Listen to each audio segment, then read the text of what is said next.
going the distance with local sports. This is the X Sports Network.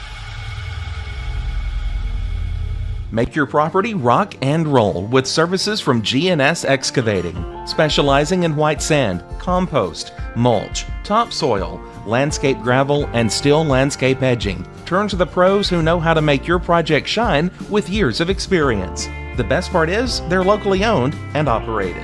Choose from a vast selection of mulch and rock from their conveniently located facility at number 3 Valley Road in Lawrenceburg, just off Buffalo Road. Phone 931-279-3841 and get started today. Patient care at its finest is found at Tennessee Valley Family Care. From primary to infant care, physicals, women's health, allergies, diabetes management, plus on-site labs and ultrasounds. Let practitioners Liz Phillips, Kathy Cohen, and Stephanie Tucker care for your health and your entire family's health. Let Tennessee Valley Family Care help you reach your health care goals.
There's no job too big or too small for Gonzalez Lawn and Landscapes. Owner Chris Gonzalez works hard to make your commercial or residential properties one of the neighbors will envy. You won't find a lower price anywhere else, and that's a guarantee. We offer mowing, landscape removal, small construction jobs, and more. Our team is licensed and insured to ensure the best work for Lawrence County and surrounding areas. Your satisfaction is our goal. We won't leave until you're happy. Call today to set up a free quote.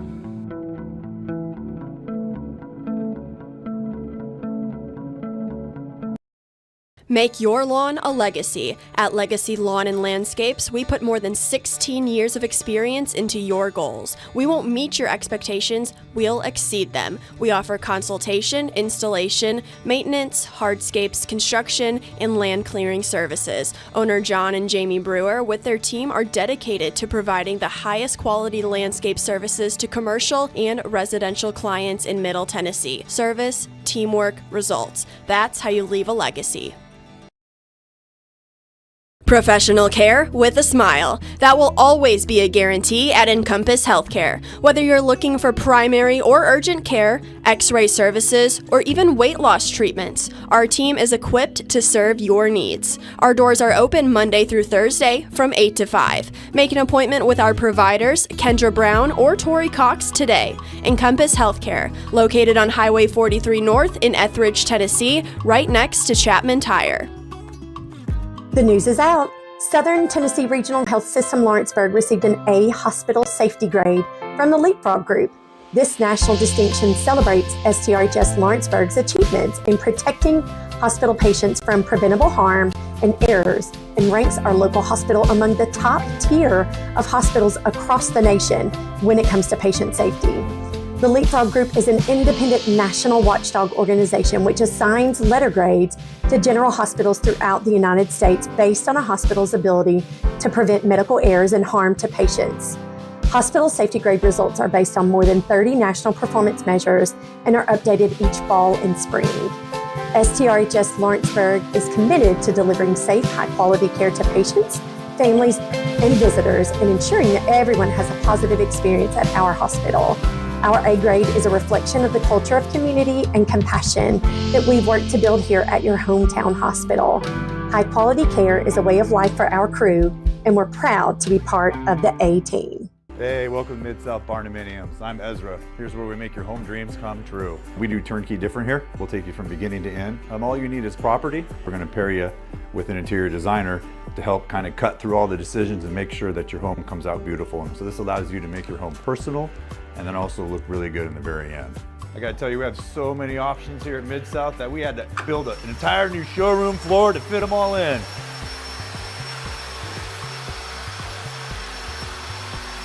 You can check out our website, midsouthbarndominiums.com, or give us a call, 931-203-7003. Make an appointment, come check us out.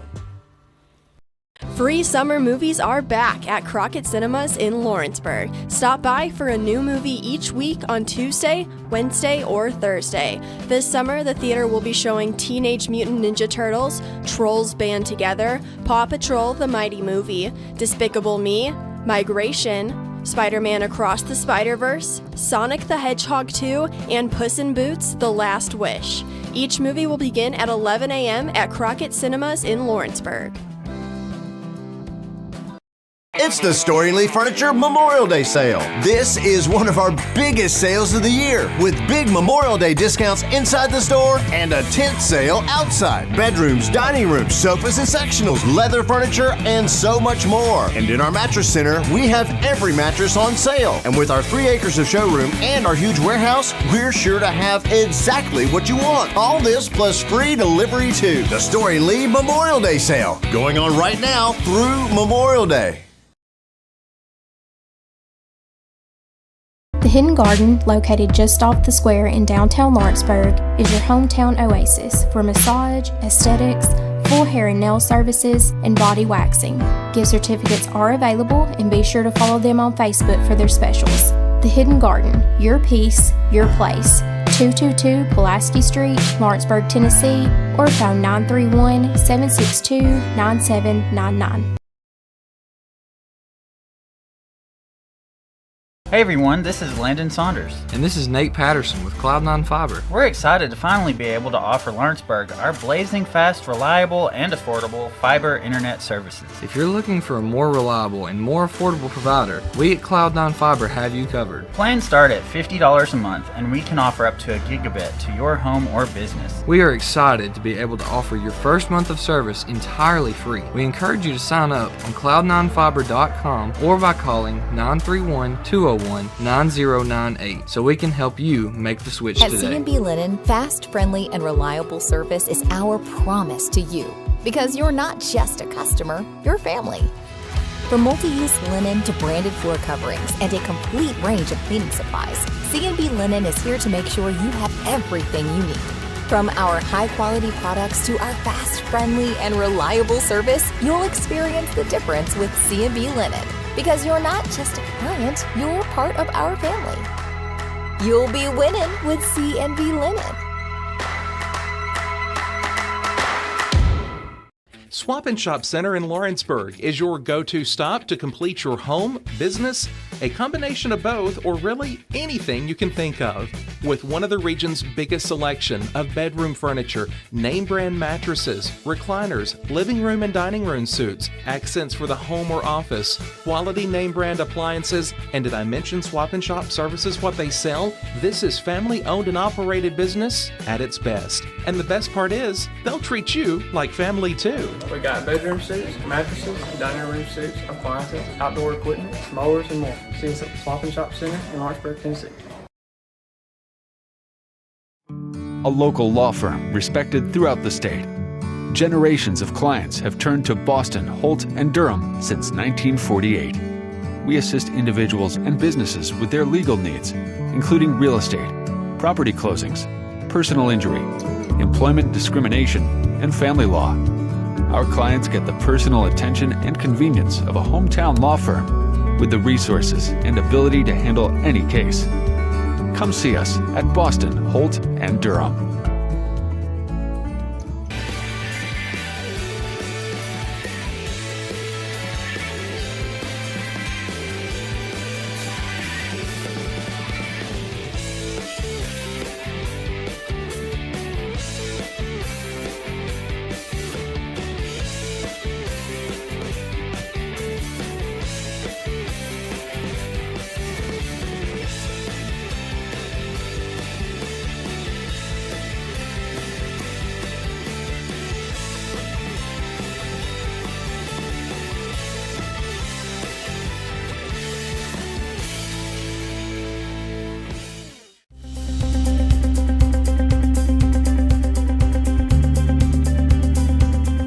Arctic Air keeps your home or business comfortable. For more than 20 years, we've provided outstanding residential and commercial services through Southern Middle Tennessee. Whether you need assistance with your heat, air conditioning, preventive maintenance, or anything in between, trust our reliable team to get the job done. We'll take the time to figure out your specific needs and recommend what we believe is right and best for your situation. We've been using Arctic Air for over 15 years now. Their service is great, they're here when we need them, and their prices are competitive. They take the worry out of the heat and air so I don't have to. Arctic Air. When you need us, we'll be there.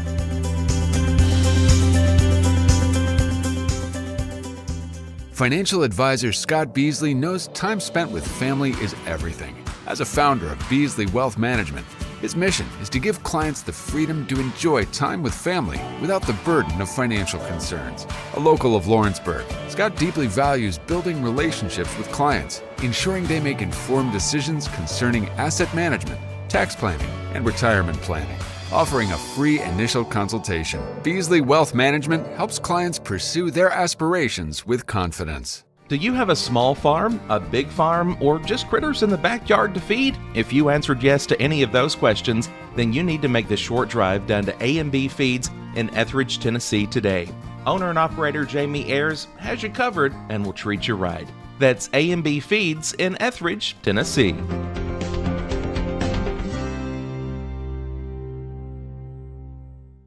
Got a dent, a ding, a scratch, or a bent fender? Major or minor, Car Country Collision Center in Leoma can fix you up. Car Country works with all insurance carriers, gives free estimates, can work on foreign and domestic vehicles, and has experience you can trust. They've been in business since 1990. Unfortunately, accidents happen, but you can get your car back on the road with as little hassle as possible with the help of Car Country. Call 931-852-4708 or stop by at 2567 Highway 43 South in Leoma.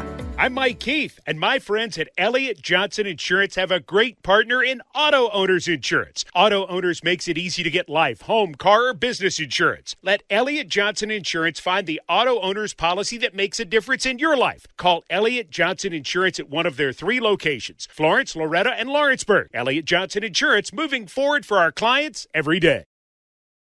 Employee Resources Credit Union is an easy solution to banking, offering a personal, simple, yet modern way to bank. When you bank with ERCU, you are a shareholder, meaning you own a piece of the pie. And we make it easy with the convenience of digital banking, with service you won't find at another financial institution, including low to zero fees and incredible rates. We have the technology you need with the personal service you deserve, right here in your own neighborhood. Employee Resources Credit Union, not for profit, for service. This is the X Sports Network. And welcome everybody here to Reese Smith Junior Baseball Field on the campus of Middle Tennessee State University. It's a battle of the Mustangs for the Class 2A State Baseball Championship between the visitors on the scoreboard in Huntingdon and the home squad on the board this afternoon in Loretto. AJ Good joined alongside by Michael Marks here for this afternoon's state championship contest. Let's take a look at both sides. Starting first here for the visitors from Huntingdon, coming in at 27-5 overall. Their head coach is Alan Eubanks. Their 8th all-time state tournament appearance, looking for their first state title. They made it to the state championship game in 2008. Leading off at second base, Brady Warbriton. Batting second at shortstop, Gray Eubanks. Batting third at first base, Braylon Rich. Batting fourth in center field, Brooks Bennett. Batting fifth at third base, Graham Bartholomew. Batting sixth in catching, Silas Sharp. Batting seventh in right field, Easton Byers. Batting eighth in left field, Braylon Dearman. And rounding up the lineup, the designated hitter is Jax Bennett. Their pitcher will be Sawyer Raines. For Loretto, coming in at 29-6 overall, their head coach is Zach Curtis. It's their 7th state title appearance. They were the runners-up in 2018 and won a state title in 2017. Leading off in pitching will be Clint Seymour. Batting second in right field, Cason Springer. Batting third, the designated hitter, Mason Tidwell. Batting fourth and catching, Miles Moore. Batting fifth at first base, Carter Daniel. Batting sixth in center field, Jackson Tragula. Batting seventh in left field will be Braden Bennett. Batting eighth, the second baseman, Lucas Laxon. Batting ninth, the shortstop, Grant Fisher. And at third base will be Raleigh Ellis. And it's been a long time, Michael, since you've been here. You told me that your last trip came here in 2018, your freshman year.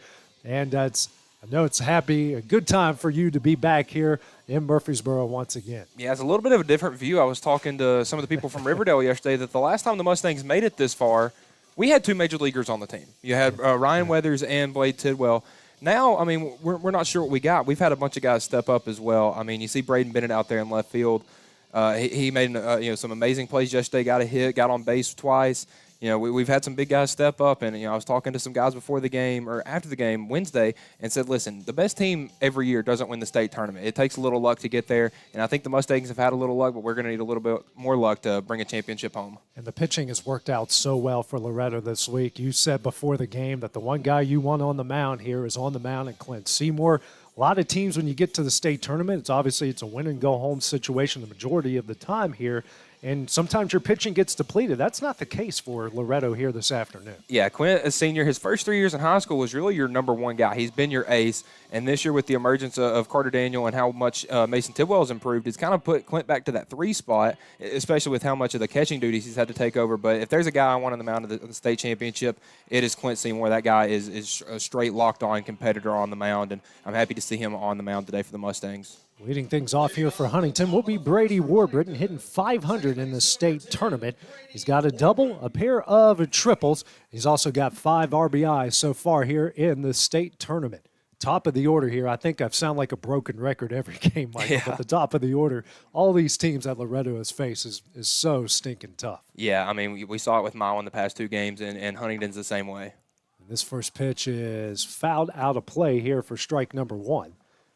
And one thing to notice here, too, we don't have as much maybe foul territory as we've had the last couple days. And this is as pro style of a ballpark that Loretto has faced in, 330 down the lines, 395 in center, 365 in the gaps. I mean, it's as pro style as you're going to get. Yeah, the left and right, it's not too much bigger to Riverdale. Riverdale was 330 to right, 320 to left, and then 360 to dead center. So Bennett out in left and Traglia definitely in center are going to have a lot more ground to cover. But other than that, this is a pretty similar ballpark. Not as much foul territories down the left and right field lines, but a way bigger backstop. Here's the 0-2 from Seymour. It's a ground ball over to Laxon at second. Struggles with it initially. Throws over to first in time. And that will be the first out of the inning. Needs 3 pitches to get through the first guy in the order. Now brings up Gray Eubanks here. He is the shortstop for the Mustangs here. He is hitting .714. He has got 5 hits, 9 RBIs, a pair of doubles, and a pair of home runs. The top of the order has just done so much damage, and the bulk of it has been done by the guy at the plate right now. Yeah, you got 2 Mr. Baseball finalists, not the winner on this field today. You got Eubanks batting up right now, and Carter Daniel, the other finalist at first base for the Mustangs. First pitch here from Seymour. That's a slider in there for strike 1, and a rare 2 guys you're going to face at the top of the order that are batting left-handed, which Loretto has that as well. Here's the 0-1. That's going to miss high for ball number 1. Also, we've got 6 umpires, 1 at each base, and we also got 1 down the left and right field line. So yeah, we've doubled how many umpires we had previously in the state tournament. You had 3 usually, just 2 field umpires and the home plate guy, but now you got 1 at every base and a couple in the outfield. Next pitch, a fastball right on the outside corner for strike 2, and triple the amount you get during the regular season. So you got eyes on every part of this ballpark here. Doesn't mean they're going to be perfect, but hey, there is an eye at every bag. Here's the 1-2. That one's in the dirt for ball 2. You also got to mention Miles Moore behind the plate, not your regular catcher. He's pretty much third in your rotation there, and what a great job he has done stepping up for Loretto in this situation. Yeah, with the Tidwell injury coming in the other night, we had to move Seymour back to shortstop a little earlier than we intended, which he's a great defensive shortstop, but he's really a stonewall and a great arm behind the plate, and we've had to move Miles back there, but he did a great job yesterday, and hopefully he can continue that into today. Next pitch from Seymour. This is a ground ball through the right side by Eubanks, and he stays on fire with a one-out single. So he reaches base, 1 on and 1 out here in the top of the first. That will bring up the first baseman in Braylon Rich. He's also hitting .500 in this state tournament. He's got 6 hits, 4 doubles, a single, and a home run, and also 9 RBIs to his credit as well. Also like to mention, we're audio only per TSSAA rules, and if you want to check out the actual live stream, the video stream, it's on the NFHS network, and if you want to pause us and see if you can catch it up there and have fun with that game, try your best, but that's if you want to watch it, that's where it is. As the first pitch is a breaking ball for strike 1, but we would encourage you to watch that and listen to us at the same time. Yeah, and Eubanks on first, a Southern Miss baseball commit, and if you know anything about Southern Miss baseball, especially around here with them playing Tennessee in the Super Regional last year, you know that's a good school. Very good school. I covered them in Conference USA, and I knew every time they were about to play Marshall, that was an automatic series loss. It's just whether or not you were going to get one of the 3 that weekend. Here's the 0-1. That's a breaking ball in there for strike 2. Yeah, and on that hit from Eubanks, Seymour tried to go low and inside on the left-handed batter, and you know a good hitter can just get his hands around so fast and send it right in the 3-4 gap into right field. 0-2 the count here to Rich. Next pitch here to Seymour. That's a breaking ball over his head for ball 1. Clint hasn't pitched much. He had some injury problems at the start of the season, has been the team's primary catcher, but we've seen a lot of him as of late, and he's kind of been working those kinks out as he's been going along. Yeah, but he's looked pretty comfortable on the mound later in the season. It was just, you know, breaking out those kinks early in the season. So he definitely is looking comfortable on the mound. Eubanks takes off. Rich sends this one into right they're field. Gonna have him doubled. Springer's got the ball. He's going to throw over to first. Isn't in time. And it, ooh, close play. Very close play over there at first, but a good throw by Cason Springer. Couldn't be more accurate. It hit Carter in the chest. And I guess both of us and a lot of people in black and gold thought he was out, but that just turns out to be a fly out, and that's going to bring up the center fielder here in Brooks Bennett. Bennett struggling here a little bit. He's hitting .200 on the season. He's got a pair of hits, one of those a double, and a pair of RBIs in his 3 games in the state tournament so far. Both sides ran through their brackets pretty convincingly. Yeah, and both of these teams 3-0 coming into this championship game. And pickoff attempt there by Seymour is not in time. And again, Eubanks, AJ, was about to round second when that ball was caught by Springer, so a really good job to get back. But that also shows how much bigger this ballpark is because you weren't able to whip it in time to get the double play. That first pitch, nice fastball in there for strike 1. Yeah, Seymour's looked like nails so far on the mound through 2/3 of an inning. The way Eubanks has been swinging the bat, as long as it doesn't go off the wall or over the wall, I think that's a win any way you look at it, especially with nobody on base in front of him. Next pitch, a nice breaking ball, swung on a miss for strike 2. Seymour's been working ahead. He's ahead here of their cleanup hitter 0-2. Yeah, and that's the real treat that all the Mustang hitters have been doing is getting ahead early in the counts. And we don't have as many strikeouts as you would like to see through 3 games, but us and Huntingdon with 16 and 15 apiece. But it's got the job done. This one's popped up. That's going to stay in the ballpark. Carter Daniel going to camp underneath it. Makes the catch, and that one will end the inning. The other Mustangs strand a run in the top of the first. No scores. We go to the bottom half of the inning. That is next on the X Sports Network.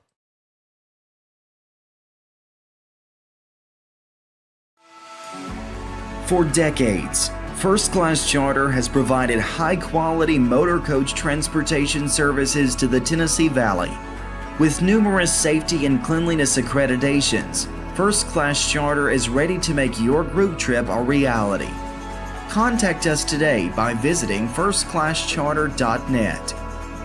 First Class Charter, the official motor coach company of the North Alabama Lions.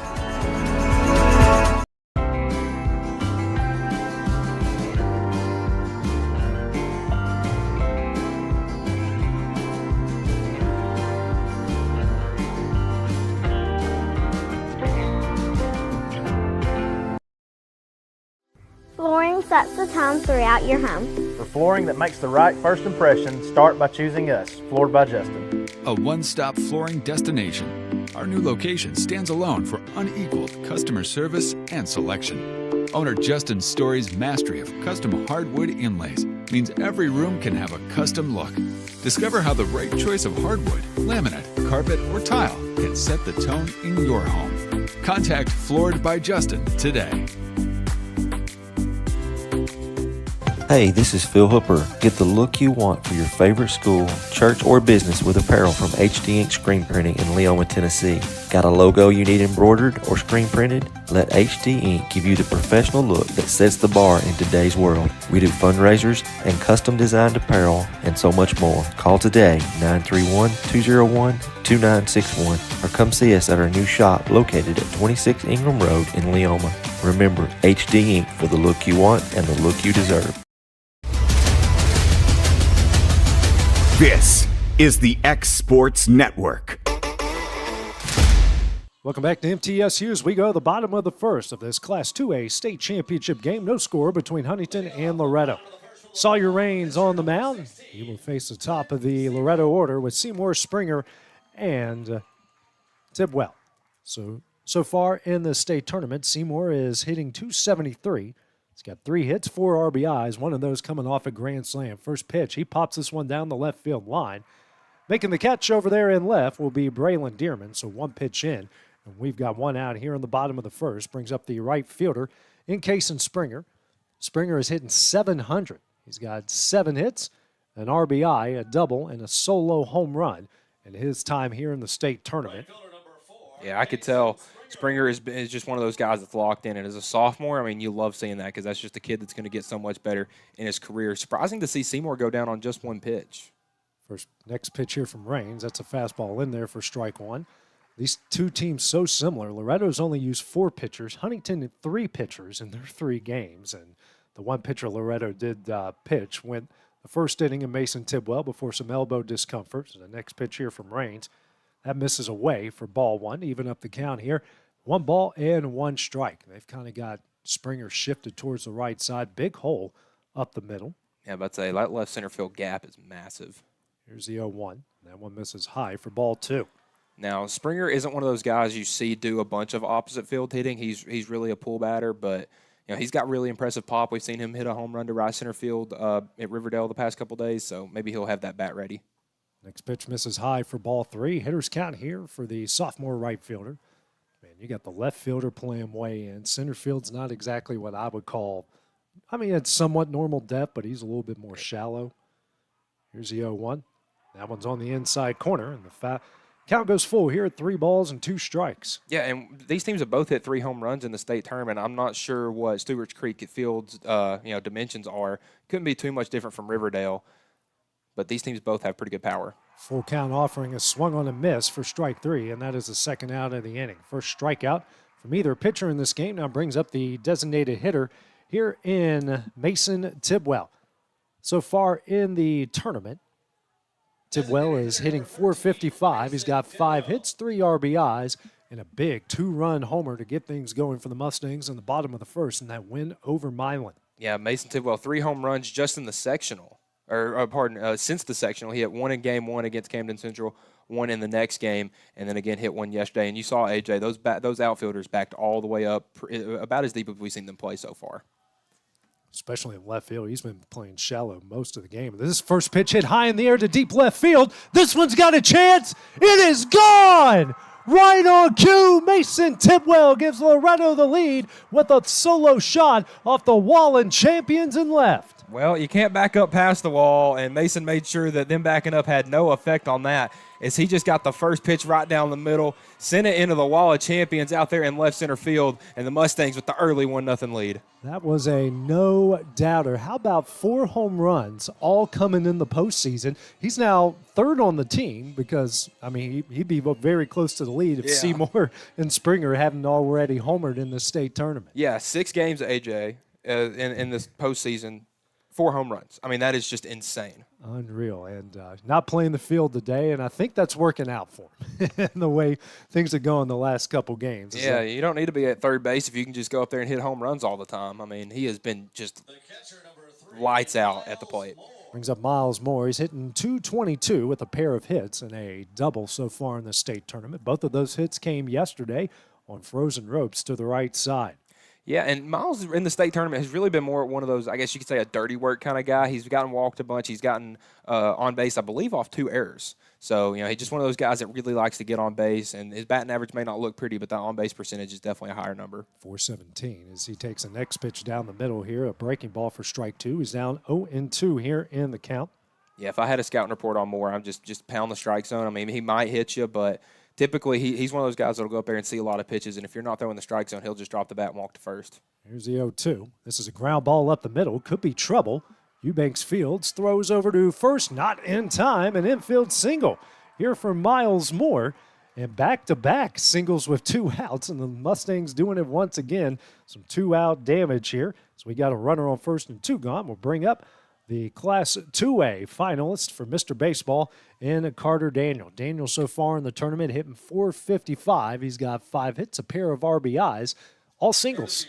Yeah. I think half of them haven't left the infield yet. Yeah. Daniel has not been killing you with his power in the state tournament, but just getting on base. And you love to see Moore getting down the line in a hurry. He's playing catcher and not outfield today, so he's been stuck in a squatting position for the past 2 days. So his ability to get down the line in a hurry, because that was a very close play from Warbritton there, fielding his good territory over there at second. Ranges first pitch to Daniel, misses outside for ball 1. Got a courtesy runner into the game here for Miles Moore. Looks like Dylan Thompson. That next pitch misses low for ball 2. So 2-0 to count here to Daniel. Yeah, and we saw Thompson throw 95 pitches yesterday against a very good Milan lineup and the best pitching performance the Mustangs had here in the state tournament, only allowing 2 hits to one of the best offenses you will see in Middle Tennessee. Here's a 2-0. That's a fastball in the outside corner for strike 1. 2-1 the count. That is Thompson, the courtesy runner for Miles Moore. Miles is one of the team leaders in stolen bases, but when you're playing behind the plate, you got to rest those legs as much as you can. Yeah, and Thompson's no slack in speed either, just maybe not as aggressive on the base paths. Ground ball over to Warbritton at second. The throw over to first is in time, and that one will end the inning. A Mason Tidwell solo shot off the wall of champions in left. Loretto leads Huntingdon 1-0 this Class 2A state championship game. Top of the second coming up next on the X Sports Network.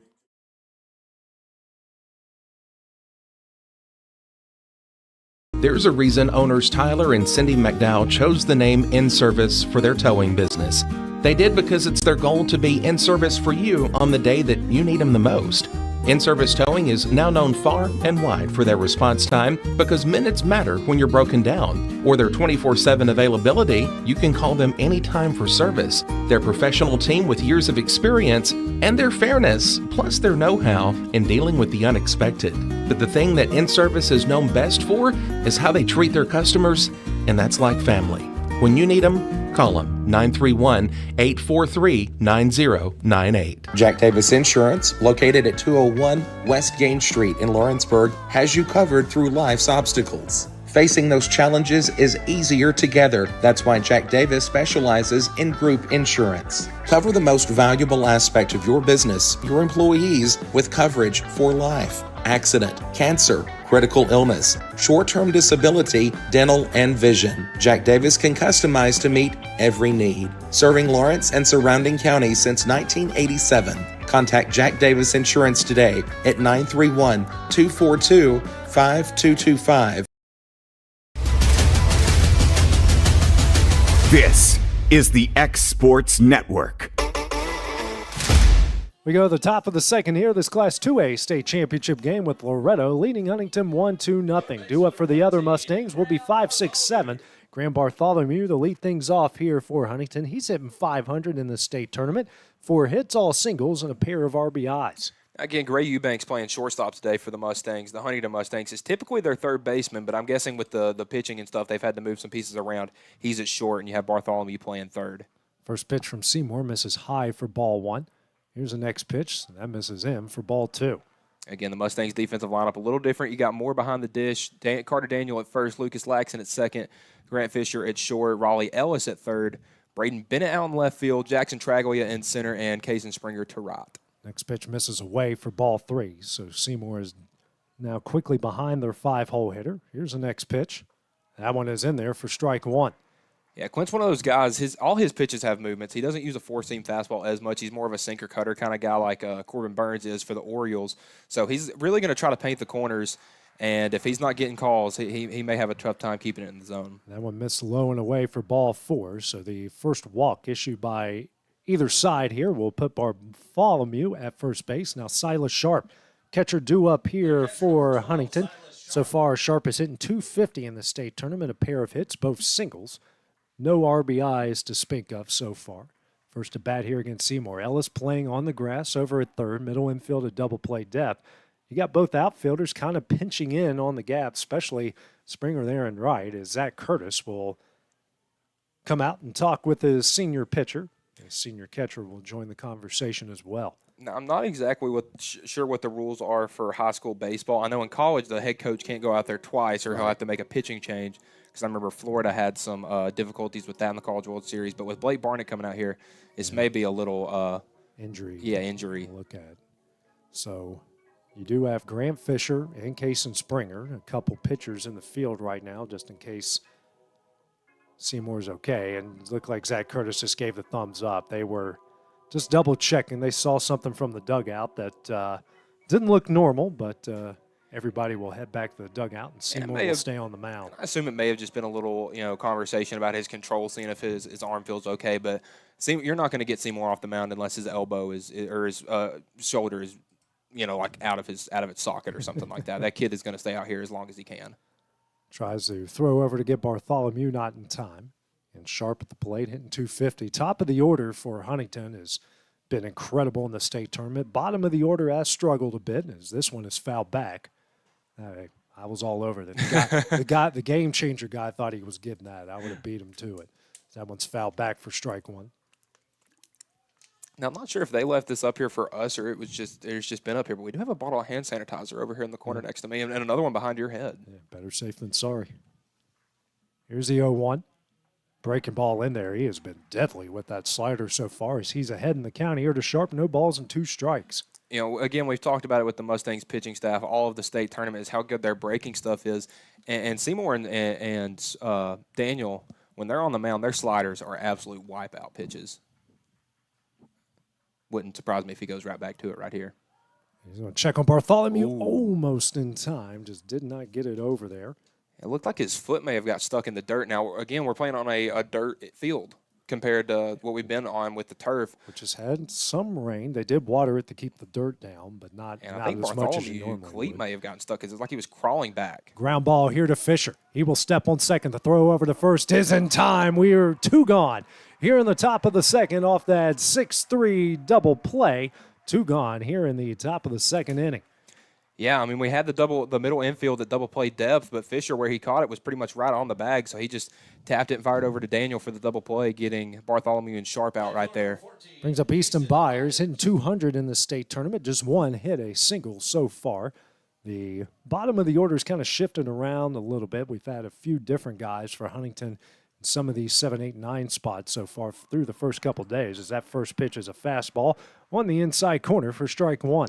And I'm not sure what their lineup looked like yesterday. I know they ended up ruling Riverside in their semifinal game, but I'm going to guess that later in the game they probably got some guys, some ABs that weren't typically getting up to the plate in the state tournament just in case something weird happens. I'm not sure. It looks like they've had more guys come to the plate than the Loretto Mustangs, so maybe there'll be a little more depth at batting. Byers fouls back the 0-2, then.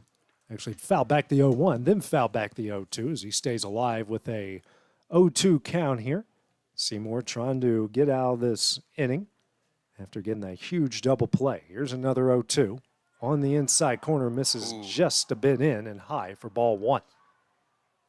So 1-2 the count to the 7-0 hitter for the other Mustangs, the Blue Mustangs. I would say it's going to be, especially with us not having video, saying Mustangs 40 times. As this is a good battle here. Byers is going to foul that one behind the stands, actually, this time. We got some pretty high arching stands, and the majority of the foul balls have gotten out of play or out of the stadium so far. Well, 7, 8, 9 are going to be the key to this game for both teams, and Byers the 7-hole hitter for Huntingdon. Next pitch, that one's fouled away again. He's not getting cheated on any swings, and that is 4 foul balls in the 6 pitches he has seen so far. Yeah, and Seymour's trying to go outside because you see he's been late on these outside pitches, fouling them off opposite way. If he goes them inside, he's going to turn on one and send it in the left field, so Seymour just trying to stay away from him. Here's a 1-2. Breaking ball, and that one hits him. And we got a runner on with 2 gone. Here in the top of the second, first hit by pitch from either side. Brings up the left fielder, and Braylon Dearman. He's hitting .714. He's got 5 hits and an RBI, all singles so far in the state tournament. Yeah, as soon as I said Seymour wouldn't go inside, does go inside, clipped the leg of Byers, and he's now allowed 2 runners this inning. Glenn has had, I don't want to say a lot of control issues, but a little bit of control issues. He has hit some batters so far throughout the course of getting back on it. As Byers a decent lead at first. First pitch, this one is fouled out of play for strike 1. Yeah, and Huntingdon doing a good job on these little pop-ups that they're hitting. They're making sure they get out of play to not cause, an easy out. So 1-2 is the count. 0-1 is the count. I can see how you get that mixed up on the scoreboard. It has ball strikes and outs all right next to each the other. The runs and the hits look exactly. Oh, yeah. That's what I was looking at, unfortunately. We got a video board. We ain't used. I haven't seen one since Shelbyville a few weeks ago. Here's the 0-1.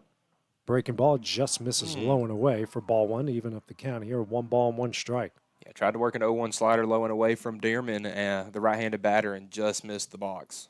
Seymour right now at 32 pitches here through an inning and 2/3. Here's a 1-1. Fastball misses high for ball 2. Again, this is the first time in the state tournament we haven't had a gun. There's a mile per hour thing on the video board out in right field. Just it doesn't have any numbers on it. I'm not even sure if they have a speedometer here to calculate velo. A 2-1 misses low for ball 3, so a hitter's count here for the 8-hole hitter and Dearman. Not exactly the situation you want to be in facing the bottom of the order. Yeah, I mean, because you don't want to get back to the top of the order with a couple guys on, because those are the type of guys that like to hit with guys on base.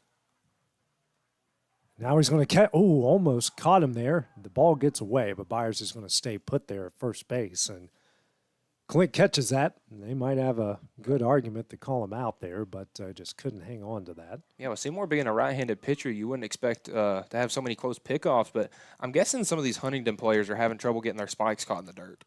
Because you've seen a couple of times, especially with Bartholomew at the start of the inning, he was kind of crawling back to first and not just a clean slide. This one is hit in the left center field, and this could be trouble. Tragula comes in. He makes the catch, and that one will end the inning. Mustangs strand another in the top of the second. Loretto leads 1-0 as we go the bottom half of the inning. That is next on the X Sports Network.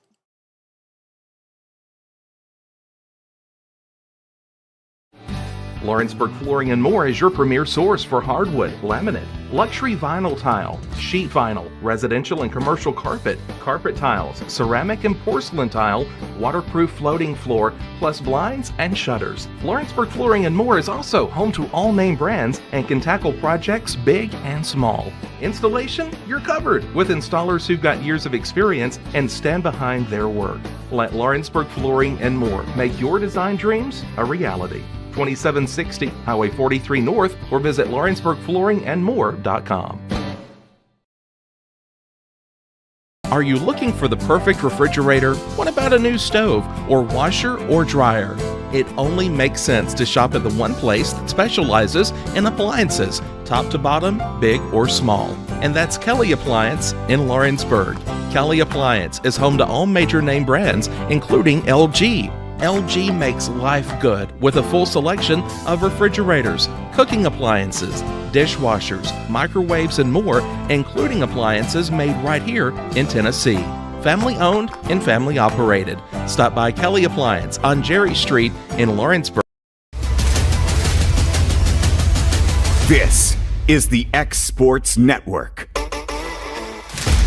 6-7-8 due up for Loretto here in this Class 2A state championship game as they lead Huntingdon 1-2. Jackson Tragula lead things off here for Loretto. He's hitting .429, He's got 3 hits, all singles, and a pair of RBIs for Loretto so far. First pitch here from Raines. That one is fouled back for strike 1. Raines so far through the first inning gave up a run off 2 hits, no walks, and a strikeout. Right now at just 17 pitches. Yeah, Traglia only 3 hits in the state tournament, 2 of which came yesterday. He's really been more of a bunt kind of guy, a sack bunt, but with him leading off the inning, he's going to definitely be coming up here swinging. Defense is certainly playing him for the bunt as that next pitch is a breaking ball that misses away for ball 1. Well, AJ, you saw in a game yesterday, his first hit of the game was a bunt down the third baseline when Will Johnson, the third baseman for Milan, was back on the dirt. And it was perfectly placed. Took advantage of that turf. Here's a 1-1. That breaking ball didn't really get out of his hands well, and that will be high for ball 2. Well, and Traglia also had a ball roped to right field. I'm not sure if it was one of his 2 hits or an out, but he's got good power, so you're going to see him throw a lot of breaking stuff towards Traglia, trying to get him to swing and miss. That's our first foul ball off the press box as the count evens up here at 2 balls and 2 strikes. Went over the net and head towards Wade Neely of the Main Street Media in Tennessee, the Advocate. Next pitch, this one hit high in the air in the right center field. Going back as the center fielder in Bennett. He'll make the catch in the gap, and that will be the first out of the inning. 1 gone here in the bottom of the second, and that now brings up the left fielder in Braden Bennett. Bennett so far is hitting .333. He does have a hit, a single, and he filled in well in the second game against Milan on Wednesday after Tidwell went down with an injury.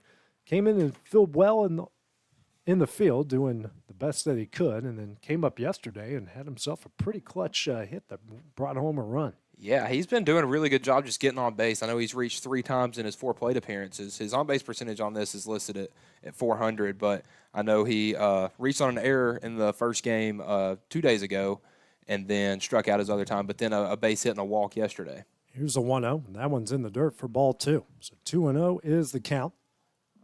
Here to Bennett. And also in his first at-bat had a sack bunt yesterday. So, they're just throwing him out there and doing what they need to with him. And, for a guy that's making his second varsity start right now, he looks pretty comfortable. Comes to you 2-0 from Raines. And that one misses low for ball 3. So Bennett is ahead here in the count, 3 balls and no strikes with Lucas Laxon waiting on deck, the hero in game number 2 that went 6 innings and got the win. Here's the next pitch, and that one's on the outside corner for strike 1. I wish we did have a speedometer going here. I do realize it's probably tough. They've got construction on the football field, so there's a little bit of chaos over on that side. This ball is popped up and out of play over the Huntingdon dugout. So the count goes full here, 3 balls and 2 strikes. Yeah, good job by Raines on the mound. Got down 3-0 to the Mustangs 7-hole batter and has come back-to-back with a called strike and then a foul ball as he's asking the home plate umpire for a different ball. And I would assume there's probably going to be a bunch of ball switches in this game just because I don't know how much the rain has been a factor up here early today. A lot of rain in southern Middle Tennessee. So I assume the field and the ball would stay pretty wet. It rained for us all the way to Spring Hills. That next pitch misses high for ball 4. So Bennett reaches base here with 1 out in the bottom of the second. Now brings up Lucas Laxon. Laxon so far here in this tournament, he is hitting .333. He's got 3 hits, all singles, and an RBI so far in this game. He had a pretty good game in game number 2 in that 10-5 win over Milan. Yeah, the Mustangs, looking at how good their pitching is. AJ, they've given up 1 earned run so far in this entire tournament, and it was the 1 earned run against Milan. Now, they give up 5 total runs in that game, but, up to this point, their pitching has been lights out, and their offense has done just enough to get the job done. Those 5 runs, the only runs they've given up, period, in those 3 games. Here's a first pitch from Raines. That one misses low and away for ball 1. And that was nothing against Laxon. That game was just, like you said, probably the weirdest game we've done all year, just with switches and injuries and stuff like that. We had Carter Daniel playing third base for the first time in his high school career, coming up to one of his last games and, just doing what you had to do. The game right after it, after that rain delay, was probably as wild as that first one was. The lead changes with White House Heritage and Milan. It felt like a Babe Ruth game that we had last summer. Certainly did. Here's the 1-0 from Raines. Runner takes off. The pitch misses low. Here's the stolen base opportunity, and Bennett is in there with the stolen base. So the first stolen base here for the Mustangs in this one, and Laxon ahead here with a 2-0 count. Yeah, runner in scoring position with 1 out. And Bennett, It looked like he was trying to slide on turf there. He slid a little early. Yeah, he kind of skidded in there. Comes a 2-0. That one misses low and away for ball 3. So back-to-back batters, and Raines has gone down 3-0-2. Yeah, he's probably coming up around the 25 pitch mark now. So, if he's just a normal bullpen guy, he's probably not used to going up over 30 pitches. And that next pitch is right on the outside corner for strike 1. Still a hitter's count here for Laxton at 3 balls and 1 strike. Raines, who threw just 15 pitches in that first inning, already at 31 here, and just threw 1 out so far with a runner on second. I hate when guys try to put the bat down and walk before they get a strike call, because then, as you see right there, a pitch that may have been a little. Yeah. It was right down the middle. Yeah, I mean, and then you're going to. The umpire is now wanting to strike you out, so he's going to have to come up here and battle with a full count now and 1 out. Full count here to another batter. Here's the next pitch from Raines. That misses away for ball 4. So 2 on with 1 out after back-to-back walks. Now brings up the shortstop here in Graham Fisher. Fisher hit 125, has a hit in his appearances so far, has struggled at the plate, but might have gotten some things kind of worked out there so far as Gray Eubanks, or not Gray Eubanks. Alan Eubanks.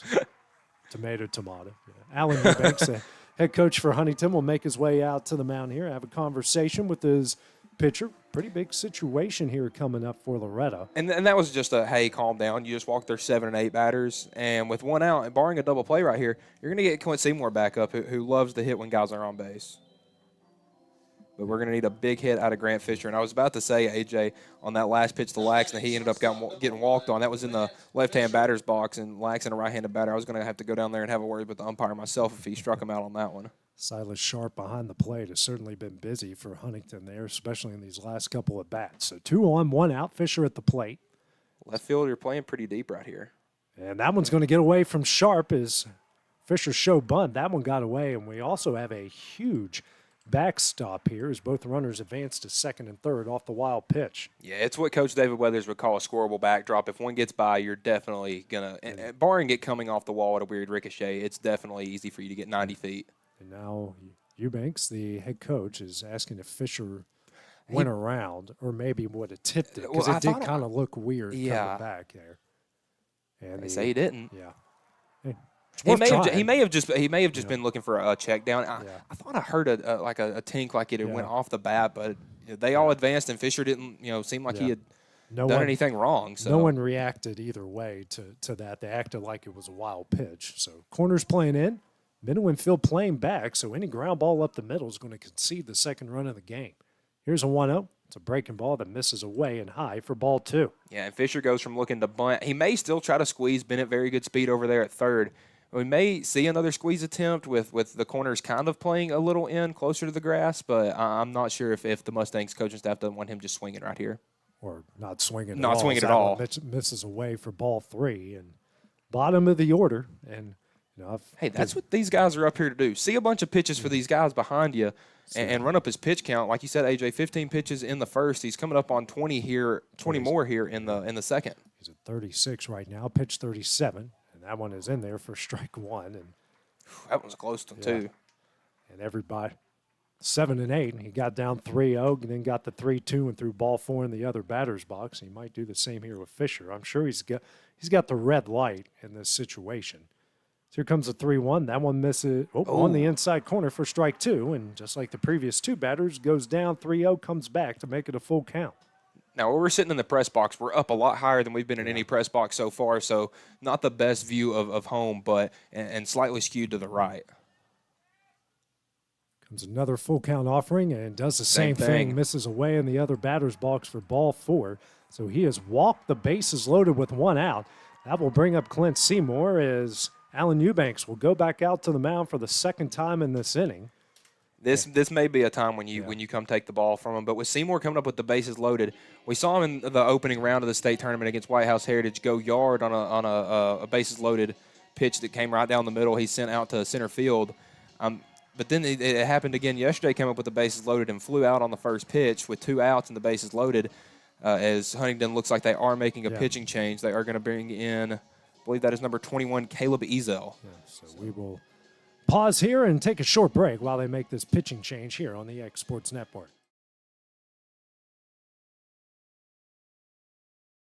At Lawrenceburg Federal Bank, we're proud to be locally owned and operated because we're not just a bank, we're family. When you call, you'll be greeted by a friendly representative who's ready to discuss your banking needs, as well as offer our competitive rates on CDs and money market accounts. Our loan decisions are made in-house and never sold to a secondary market because our commitment is simple. You matter to us. At Lawrenceburg Federal, we offer all the conveniences of larger banks with a personal touch. Join us at Lawrenceburg Federal Bank, where community, trust, and service come together.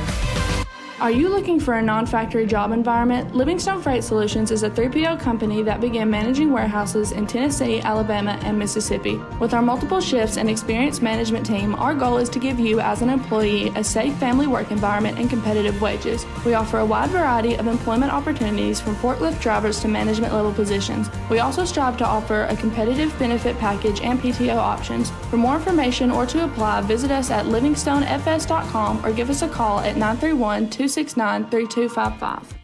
Oliver Wellness and Massage, located in Pulaski, Tennessee, is your premier spa for massage therapy, salt therapy, IV therapy, tanning, and much more. Stay relaxed, look your best, and feel good at Oliver Wellness, located at 1187 West College Street, Pulaski, Tennessee, or contact Haley at 931-309-0462 or schedule your appointment online at 931massage.com.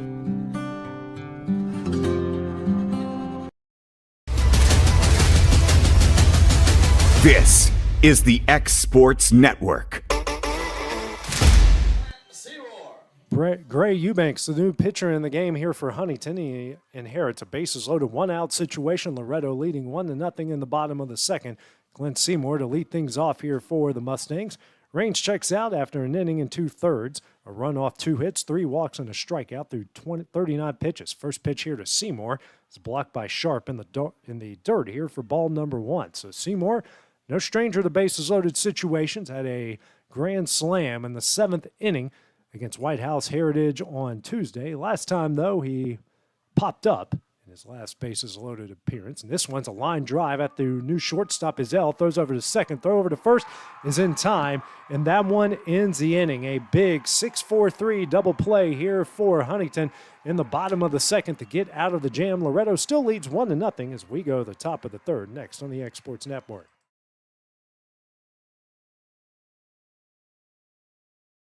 Whether you're looking to spruce up the interior or exterior of your home or business, trust Lawrenceburg Glass to provide a one-of-a-kind product. From windows to mirrors, shower doors, custom framing, storefront installations, and everything in between, Lawrenceburg Glass takes pride in our quality craftsmanship and strong attention to detail. With us, your customer experience always exceeds expectations. We're reliable, on time, and we deliver stunning results. Lawrenceburg Glass. Our passion is reflected in our work.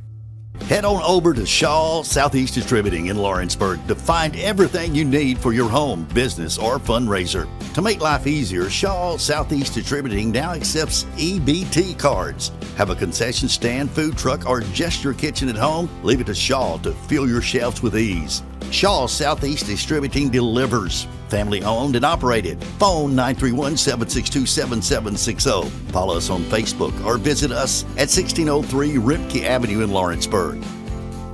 Being raised in Tennessee, we believe in the importance of family and community.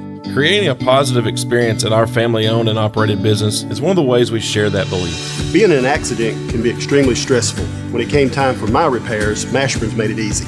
I am lucky to have a wonderful company in my community like Mashburn's Collision Center. It's reassuring to know that I'm in good hands because their work is second to none.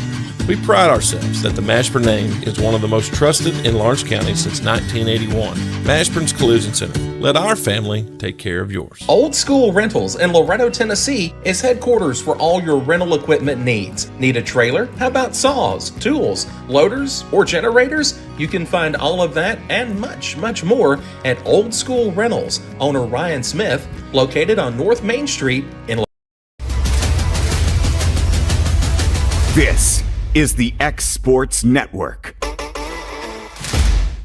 Back here at Reese Smith Junior Baseball Field in MTSU as we go to the top of the third, this Class 2A state championship game with Loretto leading Huntingdon 1-0. Due up the 9-hole hitter here for the other Mustangs in Jackson Bennett. He's hit 167 with a single and an RBI to his credit so far. First pitch here from Seymour, a fastball on the inside corner for strike one. And then, it might be a little difficult for you. You've called some Summertown baseball games this year. They have Jackson Bennett, and then for Huntingdon, Jax Bennett, so a little confusing there. Next pitch is foul back for strike two, and they have a Brooks Bennett and a Jax Bennett. So at least they're both don't start with B. We have that. We tend to have that problem back home. They're all brothers, all related somehow, and all their first names start with the same letter. Well, there's a pair of Bennetts on the Loretto Mustangs as well. So a lot of Bennetts, Burlesons, Weathers. Here's the 0-2. Ground ball right back to Seymour. He will run over the first, tosses in time, and that is the first out of the inning. One gone here as we go to the top of the order with Brady Warbritton, who grounded out to second. His first at bat in the first inning. Warbritton, part of this top three in the order that has done a ton of damage. He's got 5 RBIs, came into this game hitting .500 on the state tournament with a double and a pair of triples. Yeah, I mean, Seymour needing a big inning here for Loretto after grounding into a double play with the bases loaded, 1 out last inning. You know, Mustangs have had a problem with leaving runners on base. I think 27 in the tournament total coming up to the state tournament or state championship, and 4 already in this game. Yeah, so looking to get some success on the mound after having a little bit of trouble at the plate. First pitch fouled away. The next one is fouled away. The first pitch went off of the press box. So baseball. So the the players are 2, press box 0 so far when it comes to foul balls back this way. Is Warbritton down quickly 0-2 here to Clint Seymour. Seymour through the 2 1/3 innings has given up a hit and a walk. No runs. Right now at an even 40 pitches. Here's the 0-2. Misses high and in. That one looked at least at 90 miles an hour. Comes in, makes it a 1-2 count. Yeah, Seymour's looked very controlled on the mound. I mean, Gray Eubanks, the man on the mound now for Huntingdon, had lone hit first time through the order. And a Huntingdon offense that has put up a ton of runs here in the state tournament. So it's good to keep them at bay. Next pitch is fouled back off the net for strike 2. And find a way to get Warbritton out. That means 2 outs with Eubanks at the plate and nobody on, which is a good situation to have. Here's a 1-2, and that one misses low. Evens up the count here at 2 balls and 2 strikes. You say that, and then Mason Tidwell came up with 2 outs in the bottom of the first inning. And a solo home. Yeah, and I'm looking at how high up he hit that ball off the wall and how deep it is. I mean, that ball wasn't a hair under 400 feet. Next pitch is fouled back again. Another good battle here between Warbritton and Seymour. He hit it in around, the conference champions part of the and that was it's 365 to left center, and he hit it, 30 feet up that wall. I mean, that's every bit of 400 feet. Yeah, not much over it, but definitely right there around it, which is a tank for a high school kid to hit. Here's a 2-2. This one is sent in the left center field. Tragular coming in just out of his reach. That's going to get by him. Bennett's going to track it down. But Warbritton's going to go into second base with a 1-out double. So he fights off a tough 2-2 pitch and puts a runner in scoring position with 1 out in the top of the third. Brings up Gray Eubanks, singled in through the right side. His first at bat in the first inning. Again, Eubanks hitting .714. That's now been extended. He's got 6 hits in the state tournament and 9 RBIs to his credit. So getting through this top of the order it's going to be very, very tough. They do have a couple common opponents, one of them being Summertown. And Summertown took this Huntingdon team down to the wire in their sub-8 series, as they're going to intentionally walk Eubanks in this situation, which is smart. With 2 outs, you don't want him to hit a 2-run home run. Again, he's one of the 2 players, along with Mason Tidwell, that has 2 home runs in this state tournament, or at least for these 2 teams. So putting him on base with Rich coming back up is definitely what the Mustangs want, as they still have their outfield, the Mustangs do, pretty deep. And on that hit from Warbritton, it was very similar to the line drive that Dearman hit back in the second inning, but just not as high up, and Traglia had a hard time tracking in on it. And a good job by Braden Bennett getting behind Traglia, who laid out and missed the ball to keep Warbritton from getting to third. Wesley Williams, a courtesy runner for Eubanks in this situation, brings up Braylon Rich, who flew out the right and almost had a double play by Eubanks over at first. That happened in the first inning. First pitch here from Seymour. That is a breaking ball low and away. A check swing did not go around. That is ball one. Rich, another one with 9 RBIs. He's got 6 hits to his credit. Was hitting .500. That's dipped below that here in the state tournament after that first at bat in the first inning. Yeah, but 9 RBIs and having 2 on with 1 out, it's a big situation here. 1-0 the count. 2 on, 1 out.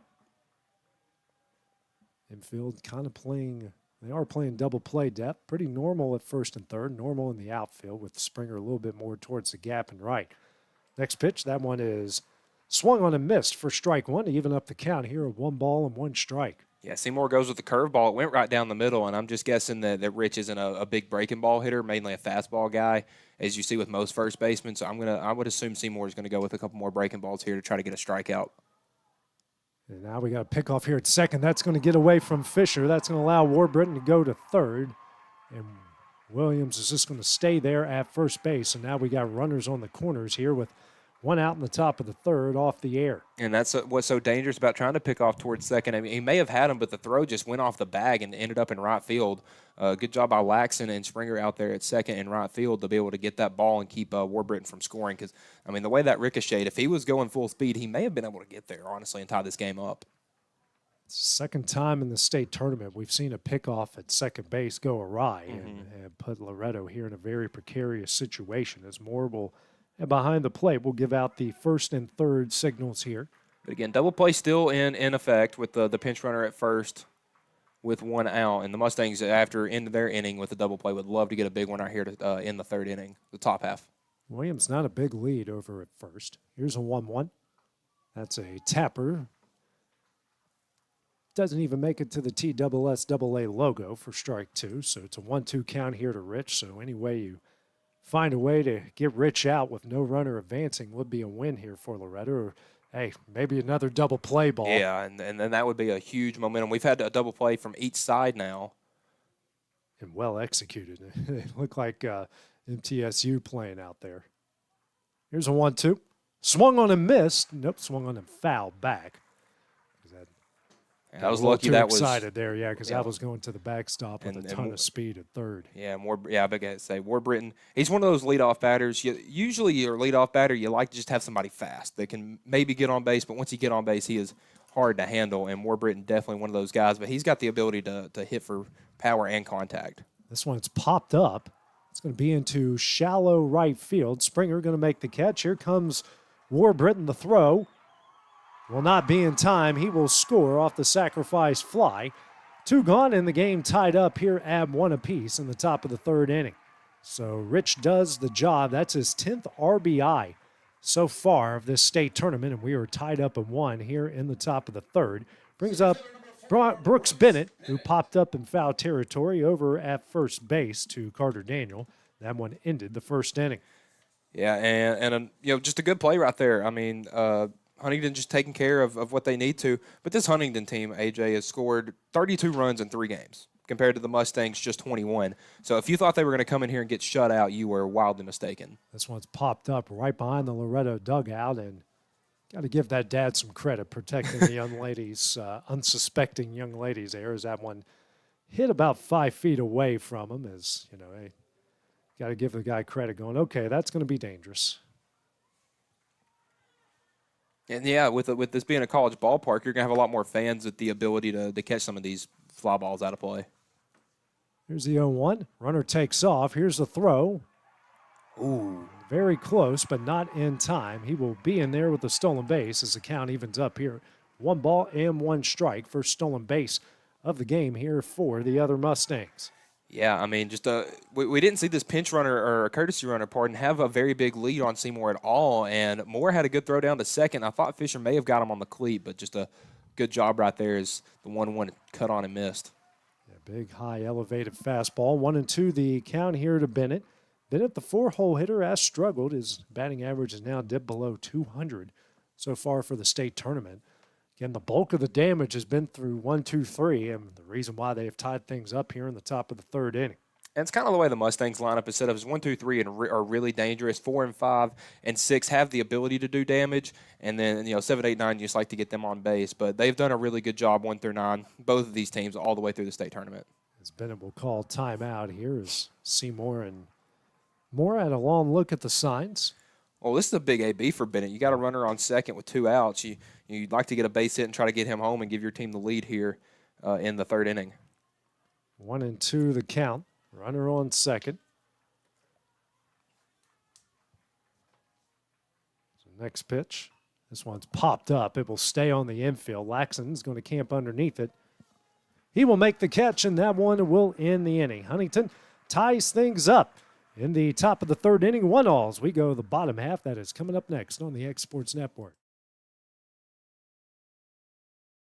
Got primary care? Find your way to better health with primary care by One Stop Medical. With decades of combined experience, you'll find a one-on-one relationship just like the old days, but with the convenience and technology of today. When One Stop Medical does primary care, it's the best. Call today for an appointment and find your way to healthy living. Serving Lawrenceburg, Pulaski, and Hohenwald. Phone 931-244-8220. Primary care by One Stop Medical at its best. From our humble beginnings to today, Parks Lumber Company has continuously served Lawrence and surrounding counties for over a century. Although we started as a small lumber yard in 1896, we have grown to include everything you need to make your dream project come to life. No matter your building needs, our experienced staff will be with you every step of the way to ensure you receive the highest customer service and attention to detail you deserve. Visit us at 106 2nd Street or on Facebook. We guarantee you will see working with PLC is as easy as 1, 2, 3. Here at Heritage Automotive, experience the difference. With our great sales department, service department, and parts department. Now offering up to $10,000 off on all Chevy and GMC Model 1500s. And we have over 30 lenders with some of the best rates in the market. Hi, it's Tag with Heritage Automotive. And we want you to know when it comes to your vehicle, you deserve help, not hassle. With our 30-plus years of experience of being your local dealership, we're here to serve you. So whether it's routine maintenance, mechanical repairs, collision repairs. Case and Springer lead things off here for the Mustangs in the bottom of the 3rd. Game tied up in 1 apiece. First pitch here from Gray Eubanks. It's on the outside corner for strike 1. Springer struck out swinging in his first at bat in the bottom of the 1st inning. Here comes the 0-1. Breaking ball misses high and away for ball 1. Springer, so far in the state tournament, now hitting just a hair under 600. He's got 7 hits, a double and a home run to his credit. Here's a 1-1.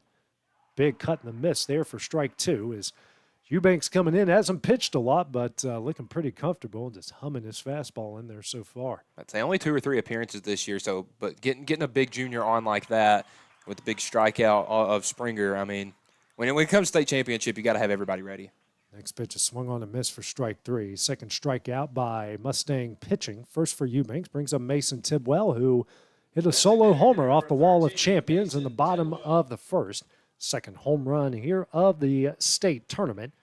Surprisingly, they don't automatically put him on with 1 out. And, Mason's not the fastest guy in the world with Moore coming up behind him. I mean, you could have a potential double play ball, but they're going to pitch to him. He's now hitting over 500 with 4 RBIs and 6 hits. Here's the 1-0. That one, fastball misses away for ball 2. They may just try to pitch away from him. You can give up a free base, but, see if you can get him to chase a couple of pitches, especially with the guy that just hit a home run. Here's a 2-0. That one misses high and away for ball 3. And another Loretto hitter head here in the count at 3 balls and no strikes. And for those who are just tuning in, both teams are named the Mustangs. So if you get confused, that's probably why.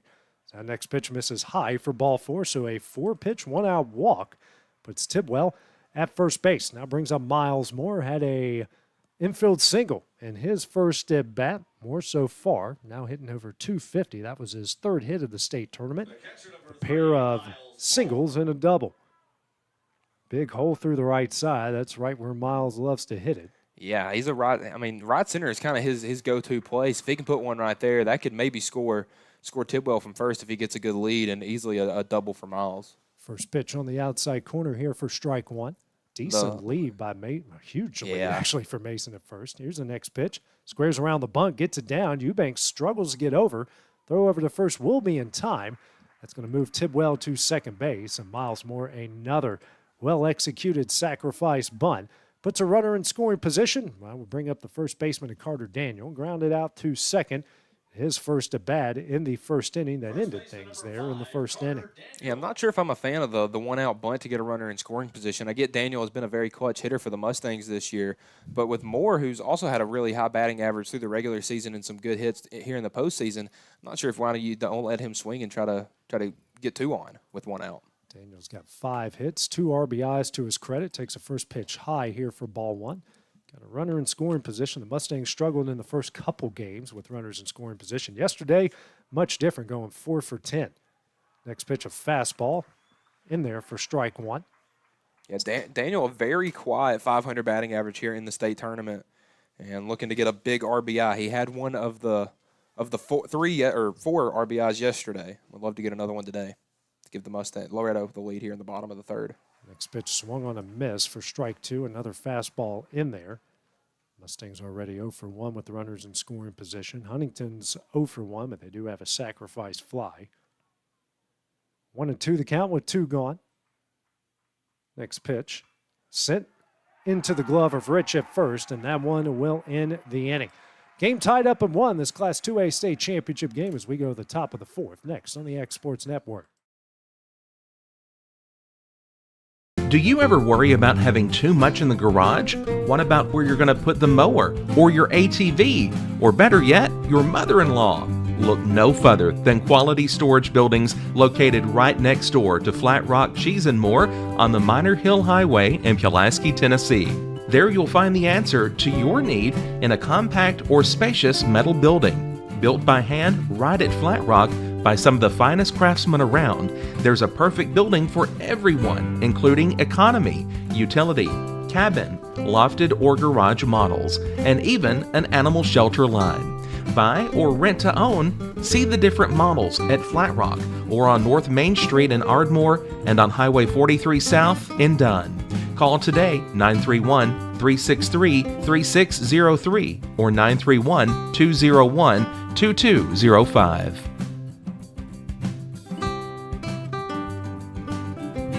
Top quality equipment rentals at the right price. It's not too good to be true at Rent Right Equipment and Sales. We guarantee clean, reliable products that are up to your standards. Our family-owned business has been doing that for more than 40 years. Let our friendly and knowledgeable staff take care of you from purchase to maintenance. Saws, drills, lifts, mowers, generators, you name it, we've got it. Stop by and see our inventory today, located on Buffalo Road in Lawrenceburg. Graham Bartholomew lead things off here on the top of the 4th. Takes a first pitch high here from Clint Seymour for ball 1. Seymour so far through 3 innings. Run off 2 hits, a walk, and right now 56 pitches. Pitch 57 is fouled back into the Mustang faithful for strike 1. Evens up the count of 1 ball, 1 strike. Bartholomew walked in his first at bat in the 2nd inning. Now, again, the Mustangs do have 2 pitchers they're pretty comfortable throwing out there after Seymour, with his high pitch count already through 3 innings. Fisher out there at short, and that would put Seymour back out at shortstop, or Case and Springer out there in right field, and Seymour's also played a little outfield, so there would be no fear in putting him out there as well. Next pitch misses away for ball 2. Here comes a 2-1.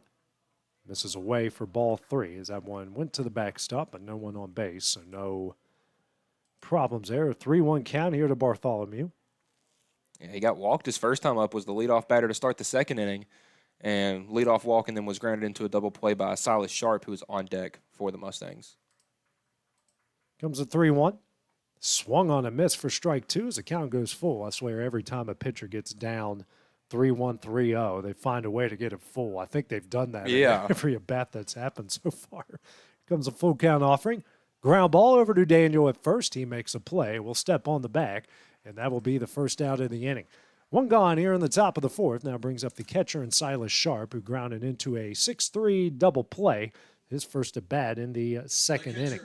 Now, I don't know how much this is going to be talked about, AJ, but comparison, the bottom half of the bracket where Huntingdon came from, they were playing at Stewart's Creek High School, which is a dirt field. The Mustangs playing at Riverdale, which was a turf field. So a little bit of adjustment for the Mustangs defense, as you saw Daniel kind of being a little more cautious with the hop on that ground ball hit to him play ago. You know, it's going to be a little bit of an adjustment for the Mustangs coming here. First pitch, that's a breaking ball low and away for ball one. But when you're playing in a nice field like they have here in MTSU, the only difference is those hops aren't going to be as high. Yeah. They'll still be true, but they're not going to be as high as what you would see at a turf field. Here's a 1-0. That one misses away for ball two. I have way too much experience on turf fields from my time in high school. I started on the old school turf, which was green paint and concrete. My knees, my ankles still hate myself for playing on that field. Then I got on the newer turf, which was great. This one's foul back. I got it. Oh, right next to you. That was him that time. Right next to you, man. But I've only played on one turf field in my high school days. I wasn't a baseball player. I was a soccer player, so that was my spring. And we went down to UNA to play Mars Hill Bible in a late season game, and we played on the turf, the UNA practice soccer field. And you had to adjust to that as well as the Mustangs are going to have to adjust to turf and grass fields like they are here in the state tournament. Next pitch, line back for strike two, so it's a 2-2 count. Every time you say grass field was an old football player, it was next pitch on the inside corner for strike three, and that will be the second out of the inning. First strikeout of the game here for Clint Seymour, as that brings up the right fielder, and Easton Byers was hit by a pitch in his first at bat in the second inning. As my high school football field, by October, it wasn't grass anymore because not only were we playing on it, our girls and boys soccer teams were playing on the same field. So wasn't a whole lot of fun as that first pitch missed away for ball number one, and especially my senior year in football. It rained the day of or the day before in 8 of our 10 games. I was about to say, you get those late October, the rain showers, by the time you get to November, it's already dried up. But those late October showers and 3 teams playing on it at one time, I mean, that thing was probably just a mud puddle at the end of the day. It was awful. My poor mother having to wash those uniforms as that next pitch is fouled down the left field line. Here's the 1-1. Hit hard in the left field. Bennett going back on it. Makes a nice little back catch there, and that one will end the inning. 3 up, 3 down for the other Mustangs in the top of the fourth. It's a 1-all game as we go to the bottom half of the inning. It's coming up next on the X Sports Network. There are now more ways to save at Quick Mart. Become a Quick Club member and easily earn rewards on qualifying purchases at Quick Mart convenience stores using the Quick Club app, available on the Apple App Store and Google Play. To save on fuel for work, use the Fuel Rewards Pro app to earn 5 cents a gallon on work fill-ups and redeem the savings for yourself. To get started, visit fuelrewards.com/pro or download the app in the Apple App Store and Google Play. Don't just find a job, find a career with Resource MFG. The team at Resource MFG in Lawrenceburg has the resources and experience to find you a full or part-time position right away. Now recruiting for open positions in Lawrence, Giles, and Murray counties. Whether you're entering the workforce for the first time or looking to take your career to the next level, let your journey begin with Resource MFG. Located at 300 Ellingson Street in Lawrenceburg. Phone 931-570-2111 to jumpstart your career today. If there ever was such a thing as a company that could do almost anything, well, Tenneke Properties is it. These guys know how to completely transform your existing home into something new, or just do it room by room. Need a new bathroom or kitchen? What about a fresh coat of paint? Even a new floor? Looking for dirt work? Tenneke has you covered. Oh, and you can even rent a dumpster from them too. That's Tenneke Properties. Visit Tenneke.com or phone 931-244-4602. We go to the bottom of the fourth here. Game tied at 1, this Class 2A state championship game between Huntingdon and Loretto. Jackson Tragula to lead things off here against Gray Eubanks.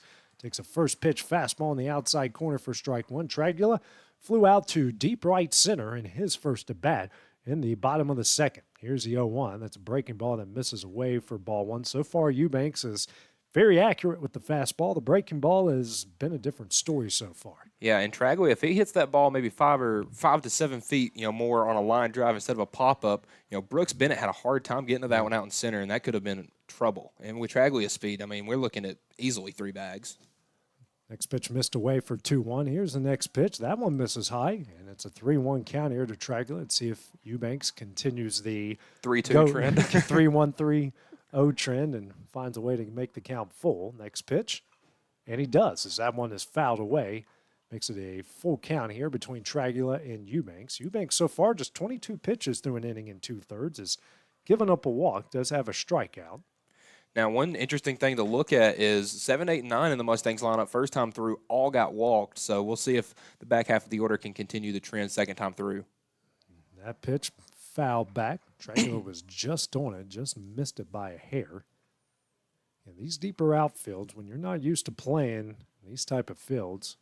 Well, it's a lot easier to charge in on a ball than turn around and start running. Next pitch misses high for ball 4, and the leadoff batter above on board here for Loretto.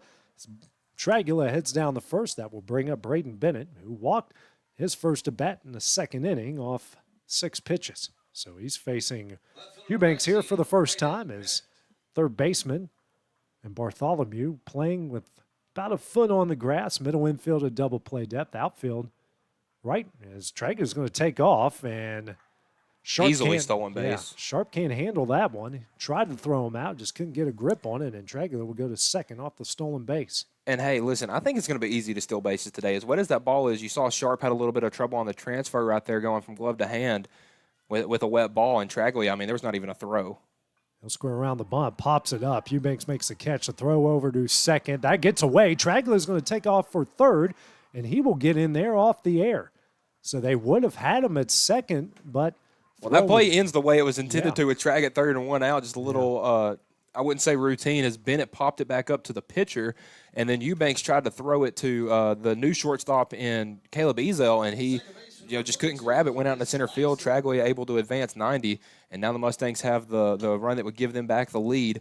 90 feet from home with Lucas Laxton up to bat. Walked in his first at bat. Middle infield playing back, corner infield playing in. As that first pitch misses away for ball 1. It's another one of those situations, Mike, where ground ball up the middle is going to concede that run, and we're at that midway point of the game, and take it if you can. As you can see, Traglia getting a big lead at third. He's about 30 feet down the line by the time the pitch comes in. So anything up the middle, I mean, unless it's a rope right back at somebody for like a line drive out, I mean, it's looking pretty good that Traglia could score. Here comes the 2-0. Misses away for ball 3.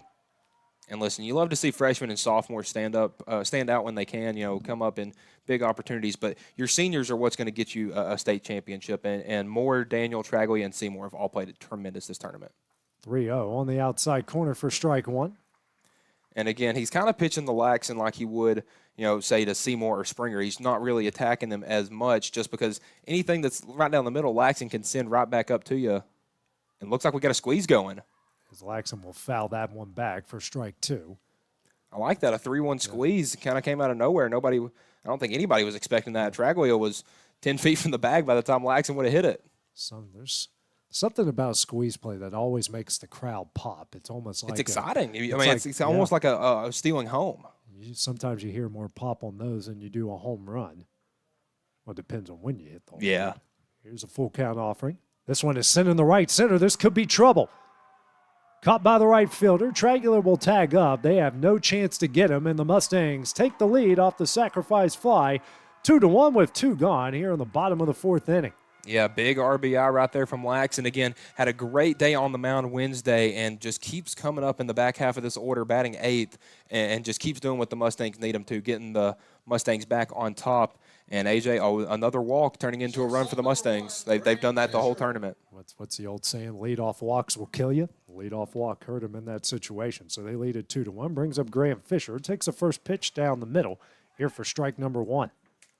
Yeah, Fisher has had a little trouble at the plate in the tournament. Not many big hits, but has been able to get walked, hit by a pitch. Has had a little strikeout trouble.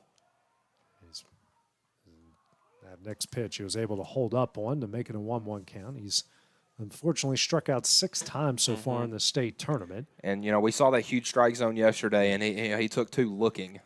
Here's a 1-1. This one is tapped. This could be trouble. Play. Eubanks fields. Throw over to first. Will be in time. Very well fielded there by Eubanks. That one will end the inning. The Mustangs retake the lead off a Lucas Laxton sacrifice fly. They lead at 2-1 as we go to the top of the 5th. Next on the X Sports Network.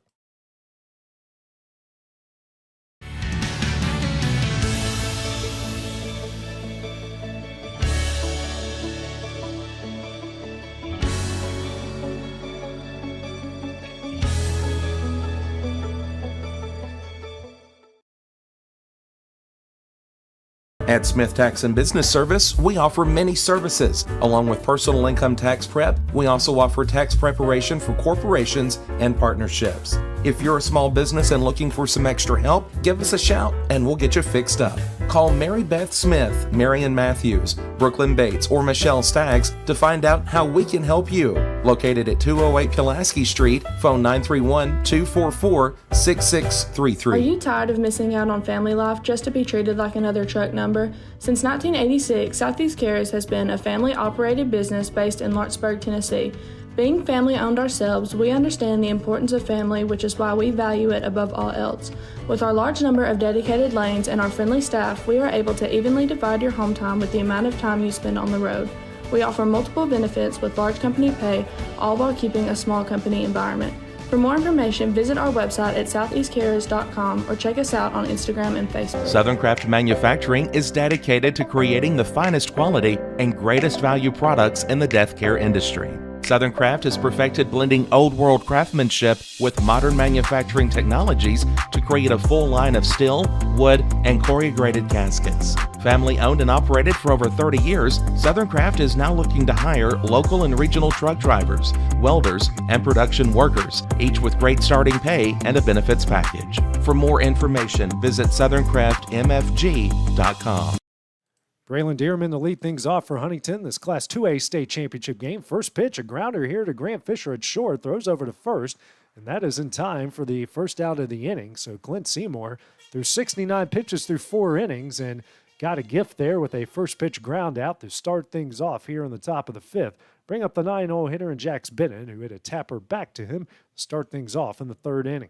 Yeah, compared to the last 2 days, we've seen Thompson and Laxon both be kind of ground ball pitchers. That's only the 3rd ground ball of the game hit. So Huntington's doing a really good job staying on top of pitches and sending them pretty far.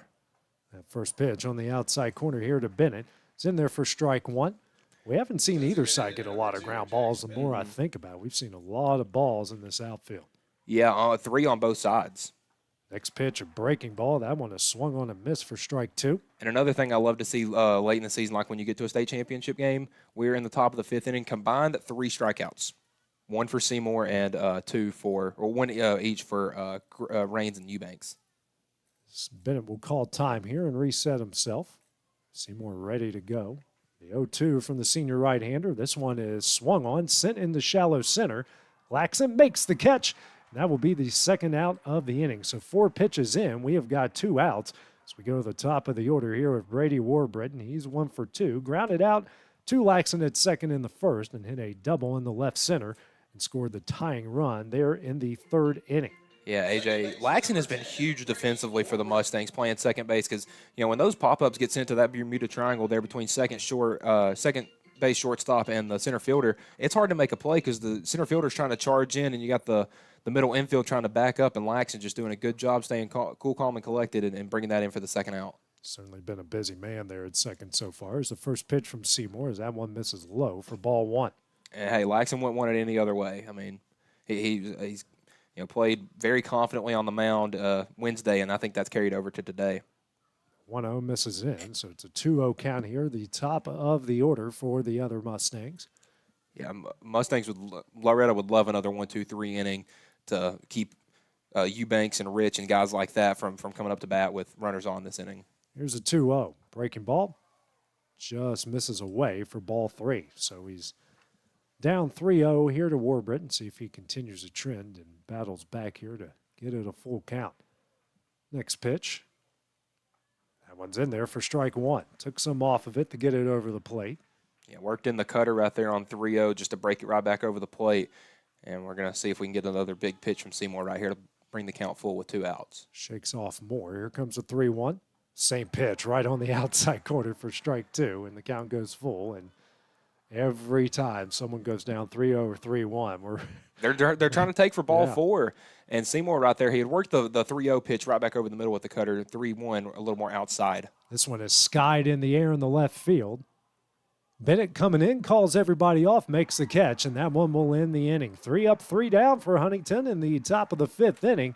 Loretto leads it 2-1 as we go to the bottom half of this Class 2A state championship game next on the Exports Network. For the best at-home care in Lawrence County, the Summit at Home is the right company for you. We have a friendly staff over 25 that is trained, educated, and qualified to help with all your needs within your household. Our non-medical services include transportation, housework, dressing, and companionship. We are also covered by most long-term care providers. For more information, please call 931-762-2310. You know, Storing Lee Furniture is not just some huge chain store, but we do have a 144,000 square foot showroom right here in Leoma, Tennessee. The Story family has worked together in the business for over 50 years now, and a familiar face is here to help you with whatever you need. That's what being a part of the community right here in the Tennessee Valley means. And if you have an issue, we're right here to take care of it. And don't forget free delivery. We invite you to come see us. We're Storing Lee Furniture.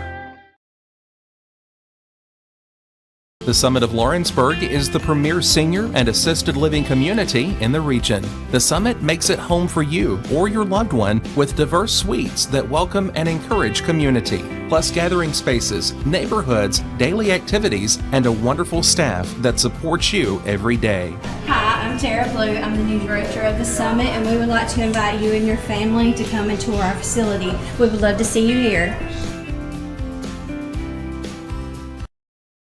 Clint Seymour to lead things off here for the Mustangs in the bottom of the fifth. Takes a first pitch here from Gray Eubanks in there for strike one. Seymour is 0 for 2 so far in the game. A fly out the left in the first, into an inning-ending double play in the second. He was the first man that Eubanks faced in the game. Next pitch, a line right up the middle. And, man, did he need that hit bad, A.J.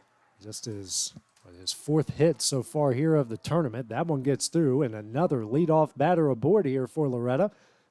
Did it in the previous inning and got a run. See if they can do it here with Case and Springer. 0 for 2 with a pair of strikeouts so far. Has, unfortunately, both the strikeouts for any Loretto hitter so far in this game. So that's Clint. That is Clint at first, right? Yeah, I would assume he'd run for himself. And with him running for himself, you may see him try to steal second here, as we saw Sharp had a little trouble on a throw down when Traglia stole second in the last inning, and that still ended up costing him a run. This one's sent in the left field. That's going to be the left trouble. fielder going back on it. Does make the catch. Seymour will head back to first. So 2 pitches in, we have a single and a fly out the left. That brings up Mason Tidwell, 1 for 1. A solo homer off the wall of champions in the first and walked in the third. This is his third at bat of the game and his second against Eubanks. Yeah, and again, I don't see any reason that they would try to pitch anything close to him. Just do what you did last time. Pitch a couple high, pitch a couple outside, see if you get him to fish or ground to a double play. Seymour's going to take off. That pitch is in the dirt. Sharp has no chance to make the throw. And another stolen base here for the Mustangs off that pitch in the dirt. Yeah, Eubanks is having a little trouble with his breaking ball control, and it's probably because he hasn't had to throw it as much. And here you get the courtesy runner, Jaden Aaron, coming in for Seymour, now in scoring position. But if you see him throwing a breaking ball, I take off. I mean, the catcher's having to try to block it and eat it up. I mean, it could be a free 90. It's third stolen base for the Mustangs in this game. And one of them has resulted in a run, and they're just going to walk Tidwell now with first base being open. Potentially walk him, and probably a wise choice there. Brings up Miles Moore. He's 1 for 1 with a infield single up the middle in the first and a nice sac bunt in the third. So he's up here with 2-1, 1 gone here in the bottom of the fifth. The Mustangs trying to add to their lead with every run in these state championship games, and I've been a part of a couple of them. I've seen a ton of them at every level. Every run is huge as that first pitch is line back foul for strike one. Now center fielder Brooks Bennett has moved back to the right. There was a huge gap in right center field for the left-hander Moore. But again, with as big as this outfield is, there's huge gaps everywhere. So if he can send one into that gap, Mustangs would be in business. I don't think they would try to bunt him right here. Here's the 0-1. It's a breaking ball, misses away for ball one.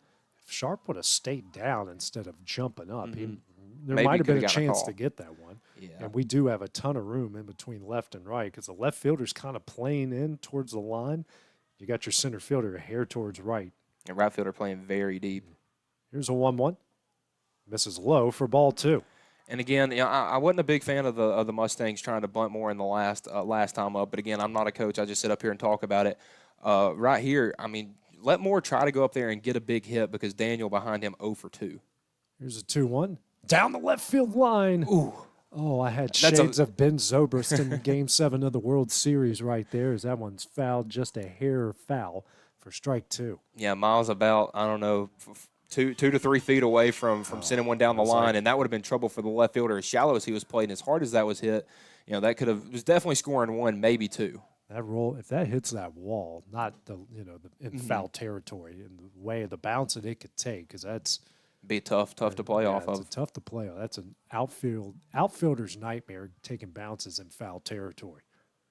Here's a 2-2. Ground ball up the middle. Hazell fields it short. He's only got one play. It's a throw over to first. It's in time. That does move both runners.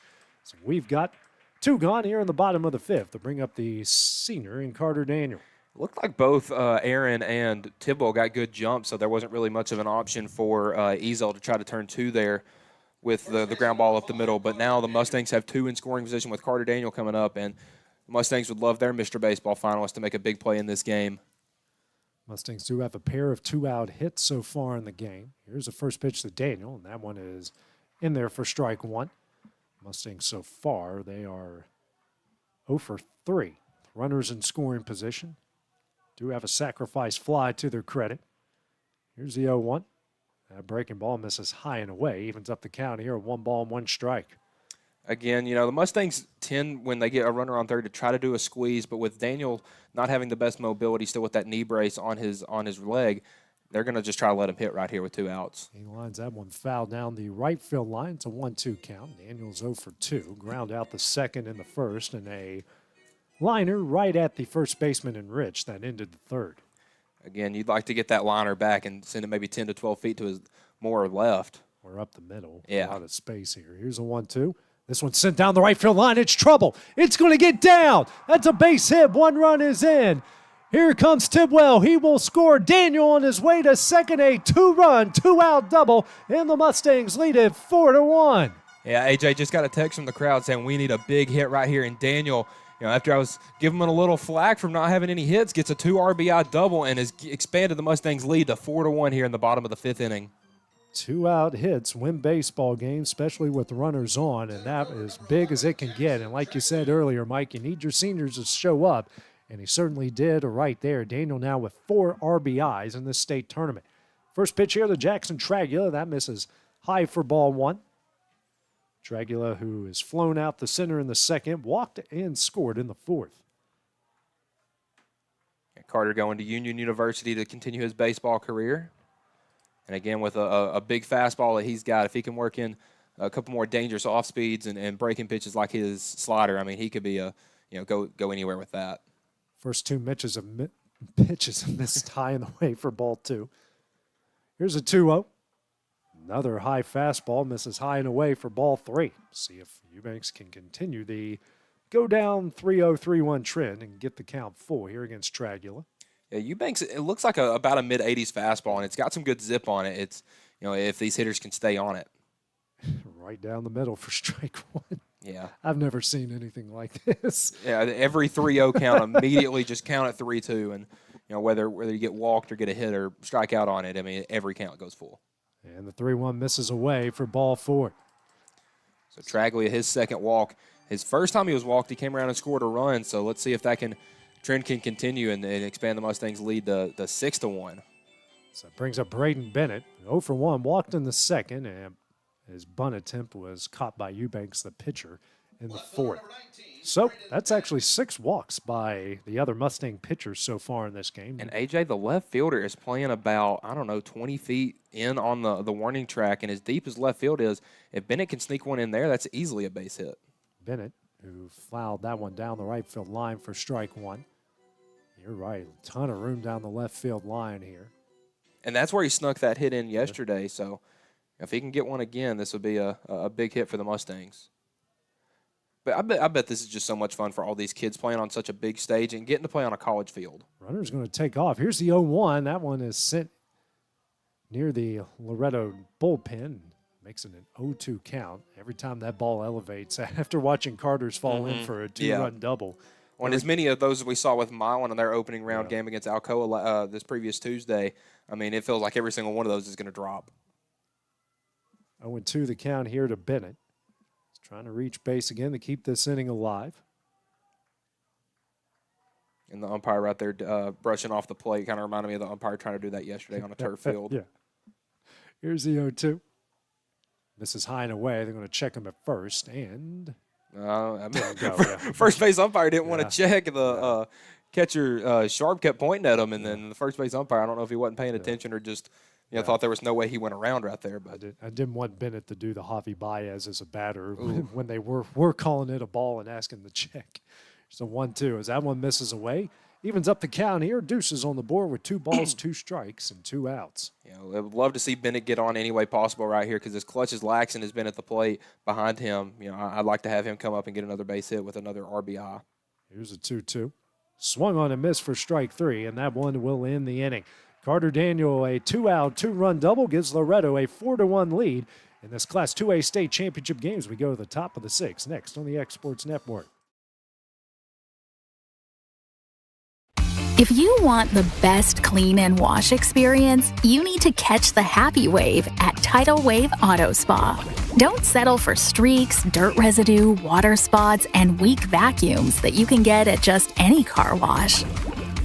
At all our locations, you will be greeted by a smiling attendant who will pre-wash your car front and back to remove any stubborn bugs and dirt before guiding you through the tunnel, where your car will be treated to the ultimate spa treatment with state-of-the-art equipment and one-of-a-kind wash experience that will give your car a showroom shine. Afterwards, you can help yourself to our free powerful vacuums, cleaning cloths, and glass and surface cleaner for the perfect finishing touch. When it comes to caring for your car, don't settle for any wash and pay for all the extras. Get the best when you catch the happy wave at your local Tidal Wave Auto Spa. This is Jason at Volco Auto Supply in Lawrenceburg. For over 90 years, Volco has been a family-owned company. We're proud of our past and excited about our future. We're open to the public for wholesale and retail trade. We carry product lines such as Milwaukee Tools, Lucas Oil, and Malco product. We carry all major brands of lubricants like Shell Rotella, Haviland, Castrol GTX, Mystic, Motorcraft, Valvoline, Kindle, and Mobile. We here at Volco offer a complete line of car detailing supplies, shop supplies, tire repair products, and lawnmower supplies. Check us out online at VolcoAutosupply.com or at 416 Buffalo Road here in Lawrence. Gray Eubanks will lead things off here in the top of the 6th for Huntingdon. First pitch, a slow roller over to Laxon at second. That was over to huge. first. That is huge for the first out of the inning. Eubanks, who had reached base twice off a single and an intentional walk, is retired off one pitch. Here in the top of the 6th, brings up Braylon Rich, who's 0 for 1. A fly out to right and then a sacrifice fly to tie the game up in the bottom of the 3rd inning. Yeah, I mean, Eubanks, the lone Mustang for Huntingdon that had reached base twice, hit that hard single up in the 1st inning and then intentionally walked the next time. So big to get him out to start the 6th. This one is fouled off of the wrist and sent near the Loretto faithful for strike 1. So he's now 0-1 in the count. Loretto up 4-1. Just got a huge Carter Daniel 2-out double down the right field line to make it 4-1. That next pitch, a breaking ball right on the inside corner for strike 2. Yeah, worked that basic curveball right back over the middle of the plate, and he's had Rich having a real hard time seeing that pitch, so smart to get him to a 2-strike count with that one. Here's the 0-2. Sent into right, just off of the glove of Carter Daniel, lands in a fair territory on the line, and Rich is going to take off for second base with a 1-out double. Their second extra base hit here of the game, and just the 3rd of the game as he is in scoring position, bringing up the cleanup hitter and Brooks Bennett, who is 0 for 2, a pop-up in the foul territory to Daniel in the 1st, and then a pop-up to Lucas Laxon at second in the 3rd. Yeah, if Daniel is 6'5" or 6'6" instead of 6'3", he probably makes that catch. But or maybe jumps just a split second earlier than what he did. Yeah, but he hung up there for a while. But just a really good piece of hitting by Rich to drop that in. First pitch swung on a missed here for strike 1. He's got TJ Gobble disease. Big kid, 6-inch vertical leap. It's Alan Eubanks, the head coach here for Huntingdon. He's coming out. I think he's going to try to get a pinch runner, in this situation. Rich is the first baseman, so I believe they're going to bring you in. That looks like number Ashton Hutcherson. Yeah. So he will come in and be the pitch runner for Rich in this situation. So that must mean that Huntingdon feels pretty good about a different guy at first base because that will be it for Rich. Has he been pitch ran for before? I don't know. No, I think that's the first Yeah. time. Yeah, because They've had a courtesy runner, but they haven't had any pinch runners yet. Here's the 0-1. Lined right through the glove of Raleigh Ellis at third. The runner will advance. So That was that play had a million different opportunities to go wrong, but Hutcherson right there, I mean, thought it was a liner right at Ellis, and it looked like he just got a hole in his glove, got the Bill Buckner disease. I mean, it looked like his sunglasses came off. Yeah, it looked like it just went right through his glove. They are going to charge that an error. That's the second error of the game for Loretto. So it brings up Graham Bartholomew, the third baseman, 0 for 1. Walked in the second, and then hit a soft liner or a ground ball at Carter Daniel in the fourth. Yeah, now a double play ball in effect for the Mustangs. But again, Bartholomew up to bat is, walked his first time up, grounded to Carter Daniel his next time up at first. It represents the tying run in this game in the bottom or the top of the sixth, where this is where Huntingdon's going to need to make a bit of a run here with the heart of the order.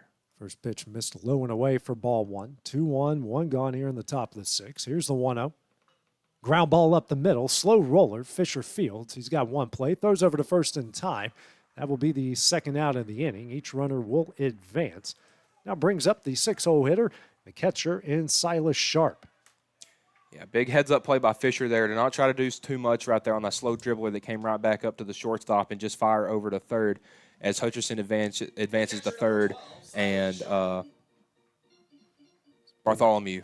Brings up Sharp, who grounded into a double play in the second and has a lone strikeout for Mustang hitting. Or pardon, Bennett at second, Brooks Bennett. Sharp 0 for 2 so far. Third at bat here against Seymour. Here's the first pitch. That one misses away for ball one. And the 5-hole was who made the big play for the Mustangs, Loretto in the last inning with Sharp up right here. He would love to get a big hit for his Mustangs and try to chop into this Mustangs lead. Looks like he's got some dirt in his eyes there. I know that look way too often for you. The squint, yeah. The squint. Trying to rub it off. Yeah, and doing it with batting gloves is They're already sticky. It's like putting hot sauce in your eyes. This one is lined in the left center field, and that is going to get down. One run is in. Here comes another. And the other Mustangs take advantage of that error. That is a 2-run single, and the lead is now down to 1 with 2 gone here in the top of the 6th inning. Again, Huntingdon, it seems like every time Loretto scores, they come right back and try to knot it back up. A 3-4 lead for Loretto right now. That's their first hit with a runner in scoring position, and their first 2-out hit in the game is he's asking for a courtesy runner. He is the catcher, so he can get a courtesy runner. Looks like we've got. Looks like number 15 Rivers coming into pinch run or courtesy run for Sharp, and a big hit right there. Yeah. Sharp is 0 for 2. He grounded into a double play his first time up to start the 2nd inning, and then struck out looking in the middle of the 4th inning. So a big hit right there for Sharp to get his team back into this one. Clint's at 89 pitches here through 5 2/3. So another about a 15-pitch inning so far through 2 outs. Byers, who was hit by a pitch in the 2nd, flew out the left in the 4th. First pitch here from Seymour. It's on the outside corner, a fastball for strike 1. Over there at first base, Rivers looks like a guy you don't want to tackle in the open field. Yeah, but that looks like a running back right there. And Gray Eubanks is actually the quarterback for Huntingdon, and they're one of those old-style wing T teams, so he's not a guy you'd want to hit either. Was a Mr. Football semifinalist this past season, the junior quarterback. But again, he's committed to play baseball at Southern Miss. They may run him on the football field too. Here's a 1-1. That one missed way high and in, so it's a 2-1 count. They need all the help they can get. Yeah, and a good job by Moore to keep that one from getting away. Byers was hit by a pitch his first time up. Here's a 2-1, and he's going to get hit by a pitch again. They put 2 on with 2 out here in the top of the 6th inning, and it's not even like Byers. It was crowding the plate. His feet were a couple inches off the chalk line. But just some trouble right there as David Weathers is coming out to have a quick word with Seymour to calm him down as he's gotten a little bit out of it in this 6th inning. I didn't even have to look too quickly. The moment I looked over at the Loretto dugout, David was already out of the dugout. So the whole infield plus Miles Moore in here for this meeting. So 2 on, 2 gone. The Mustangs leading this one 4-3. You got and usually those David Weathers pitching meetings work. Yeah, when you got him out there, and we can call it An enthusiastic, kind of presence. That's definitely the vanilla way to put it. He's got the Lou Piniella style. Yeah. Says a handful of words that get to the point, and hopefully his guys will get the job done here. First pitch, that one is low for ball one.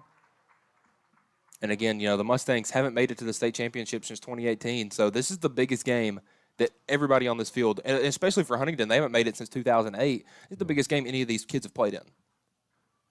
Neither side has won a state championship. None of the guys on the field have won a state championship. As that next pitch, it's on the outside corner to even up the count at 1-1 The Mustangs won it last in 2017, their last state title appearance, 2018. And like you mentioned, Huntingdon hasn't been in this spot since 2008. Yeah, and the Mustangs won a state champion. The last men's sport that won that one's grounded to Raleigh Ellis. He'll throw it over to first in time for the third out.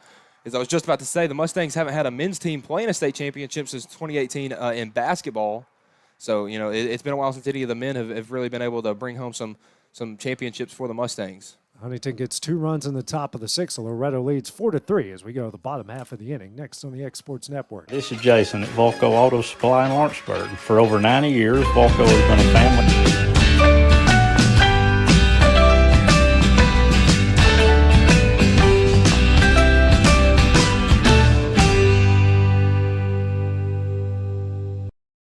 Truett's Garage Doors in Leoma, Tennessee is your one-stop for new garage door installations for all commercial and residential buildings, plus they offer full service on all existing doors. Need a new garage door opener? Truett's Garage Doors has you covered. As an AMAR Gold and LiftMaster dealer, Truett's Garage Doors offers the best pricing anywhere in the area. A family-owned and operated business, Truett's Garage Doors has been helping Tennessee and Alabama residents since 1999. Call the pros today at Truett's Garage Doors, 931-201-6464.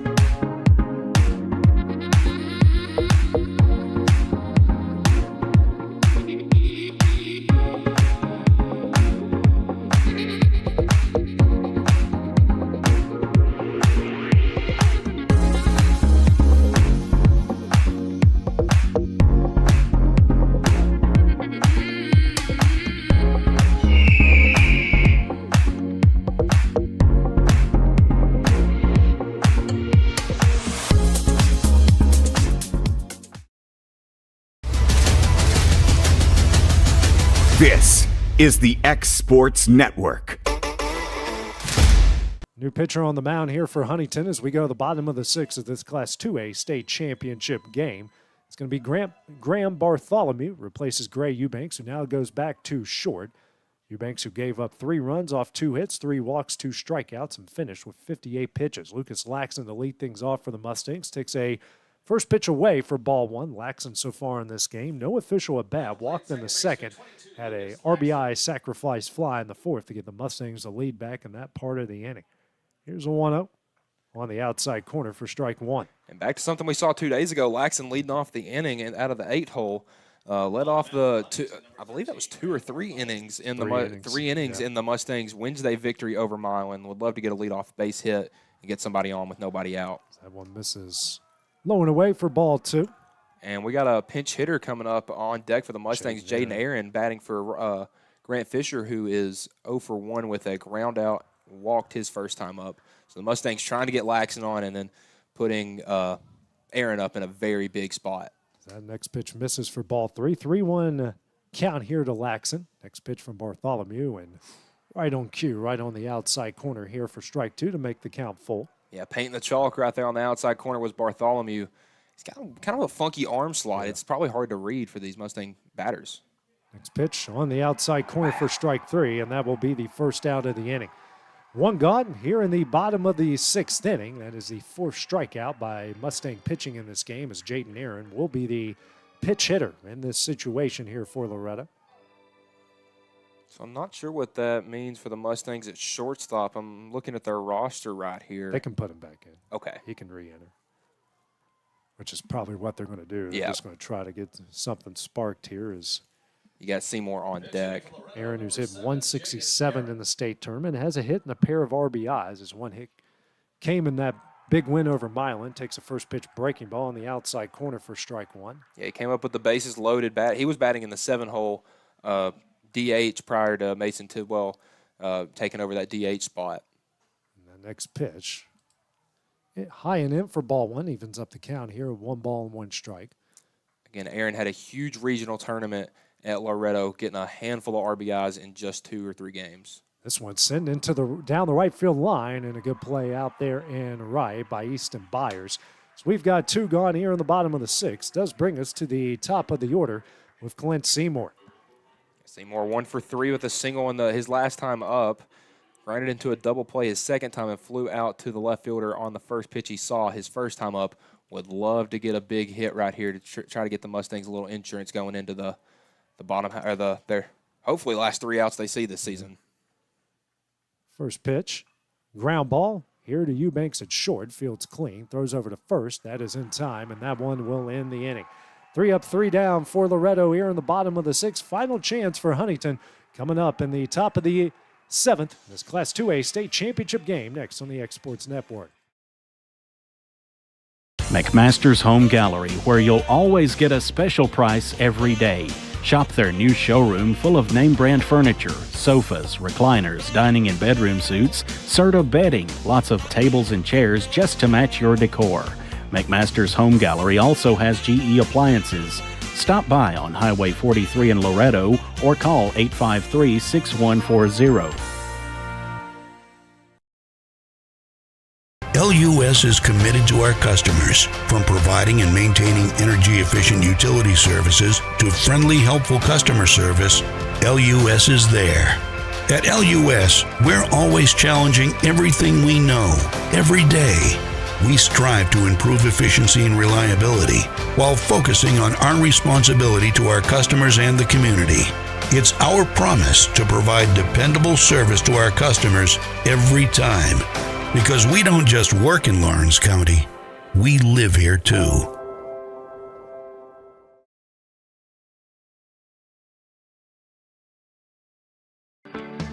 A moment in real estate with my dad, Jeff Lee. You know, I get asked a lot about what the market's going to do. How's the real estate market? I've been selling real estate for a long time. And nobody has a crystal ball. And you know what? When it's your time to buy or your time to sell, it really doesn't matter what the market's doing. It's your time, and you have to do something maybe. What makes a difference is the agents and the experience that go to work for you. We're Keller Williams Hood Company, located here in Lawrenceburg, Tennessee.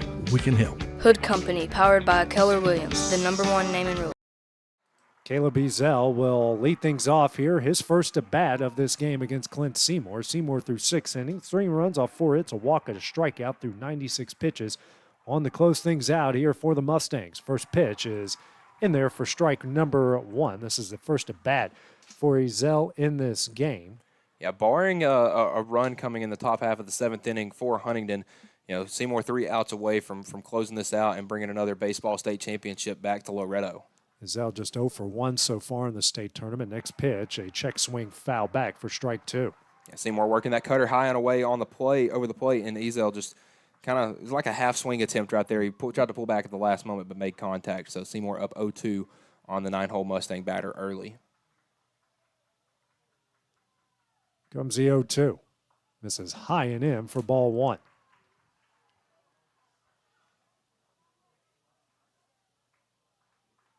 I don't know if I would be talking right here. I'm kind of just so locked in. I don't have anything to say.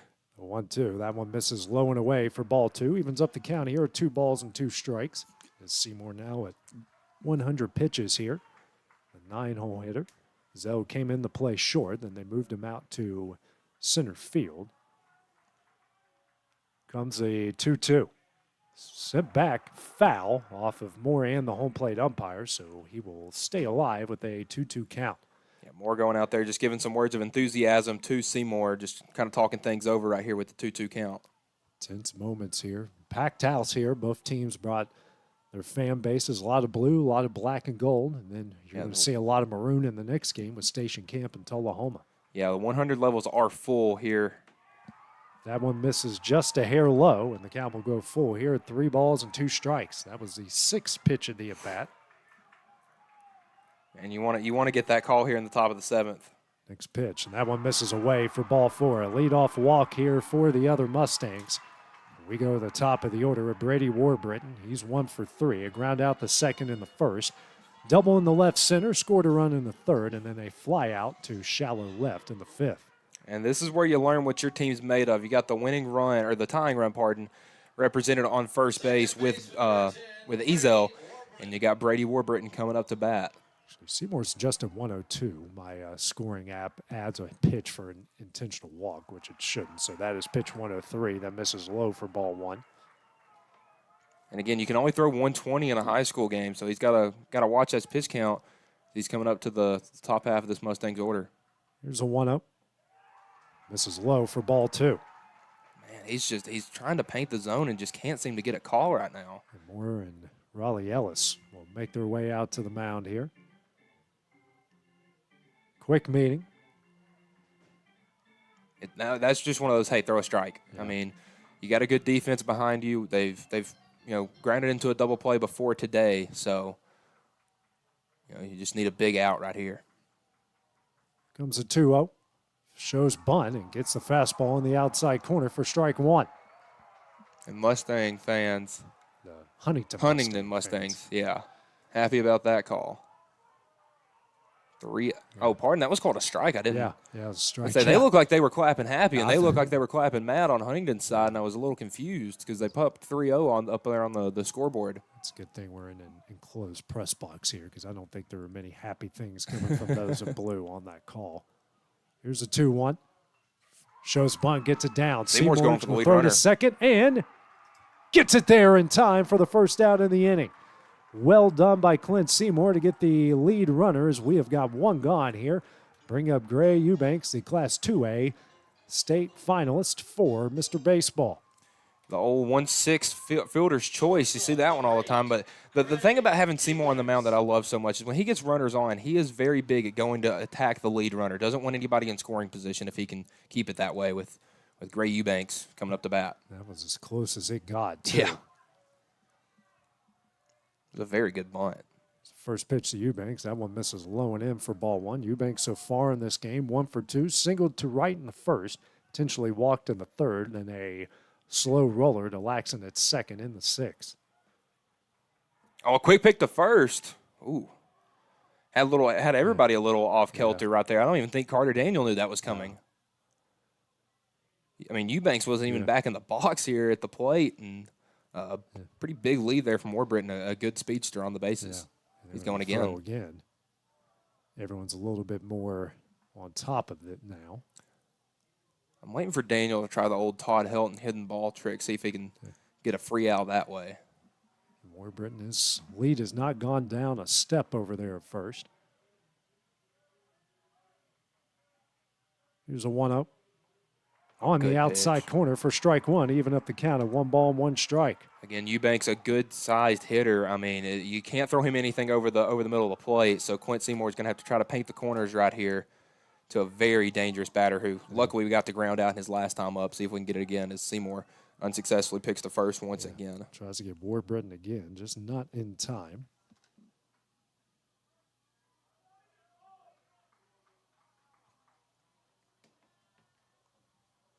So still a pretty big lead by Warbritton over there at first. He's taking off. Here comes a 1-1. This one is sent into left center field. Going back is Bennett. He will make the catch right in front of the warning track as we have got 2 gone here in the top of the 7th. That one certainly got everyone's heart racing there. And Bennett, cool and calm, makes the catch right in front of the warning track. We've got 2 gone here, and the other Mustangs are down to their final at-bat. And a 3-0 hitter in Braylon Rich, 1 for 2. Flew out to right in the first, sac fly to right in the third, and had a double. Scored a run in the 6th. And Fisher's going to come in and have a word with Seymour. What's his pitch count at, AJ? We're sitting at 109. So he's got 11 pitches left to get Rich. And Seymour, he is gassed, but he has got to get this last out for the Mustangs. And, if again, the biggest competitor on this team is up there to try to get this final out. Warbritton is taking his lead down just a hair over there at first. Here's a first pitch. He'll take off. This one is fouled straight back for strike one. Yeah, Warbritton doing anything he can to try to get a hit and run or a stolen base to get him in scoring position with 2 outs because, again, with as fast as he is, any ground ball that gets to the outfield will most likely score him. 0-1 the count here, the 3-hole hitter, and Rich. He has 10 RBIs in this state tournament so far through 4 games. One of the two coming in this game. Now Warburton as Seymour will step off the rubber. Step back on here.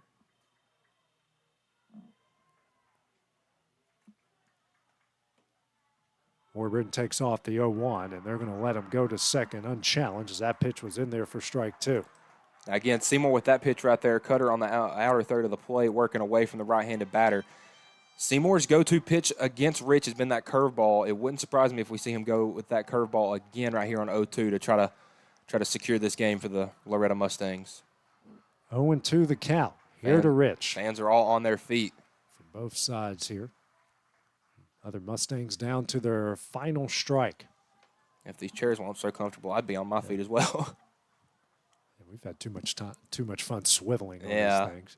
Comes the 0-2. Line drive right at Fisher at short. The throw over to first. It's in time, and for the second time in school history, the Loretto Mustangs are your baseball state champions. Yeah, man, I'm speechless to AJ. Just a beautiful game from the Mustangs. I mean, Huntingdon did not make it easy for Loretto, but, I mean, if there was any team with the heart, grit, and leadership to win a state championship, it was this year's Loretto team.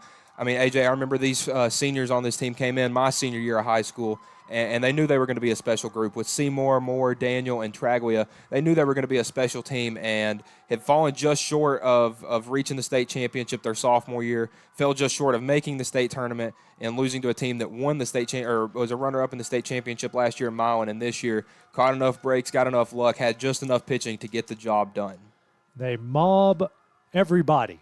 Had a big pile there behind home plate. Second time in school history that Loretto will bring home a state baseball championship as they defeat Huntingdon here 4-3. Clint Seymour goes the distance, giving up 3 runs off 4 hits. He did have a strikeout, couple of walks, and a great job finishing that one just under 115 pitches. The senior goes out as a state champion. Seniors showing up big time for this team today. Carter Daniels, 2-out, 2-run double down the right field line there in the bottom of the 5th inning. Proved to be the difference here for Loretto in this game. Yeah, AJ, I told you the seniors were going to be the big difference in this game. You saw some big bunts from Moore, a bunch of on-base chances for Traglia, and then, again, Daniel with the big 2 RBI double that ended up being the difference in this game, like you said, and giving the Mustangs the lead. And the lead that they didn't relinquish as they bring their second baseball state championship back to Lowtown. So that will do it here from Reese Smith Jr. Baseball Field. Loretto will bring home some hardware for the second time in school history in the sport of baseball. So for Michael Marks, this is AJ Good. It's our final broadcast of the 2023-2024 school year. Next time you hear from us, well, it will be, well, we've got Babe Ruth season, but as far as the schools go, it will be volleyball season in the first part of August. So for everyone at the X Sports Network, have a great evening, a great summer, and we will see you guys in August. This is the X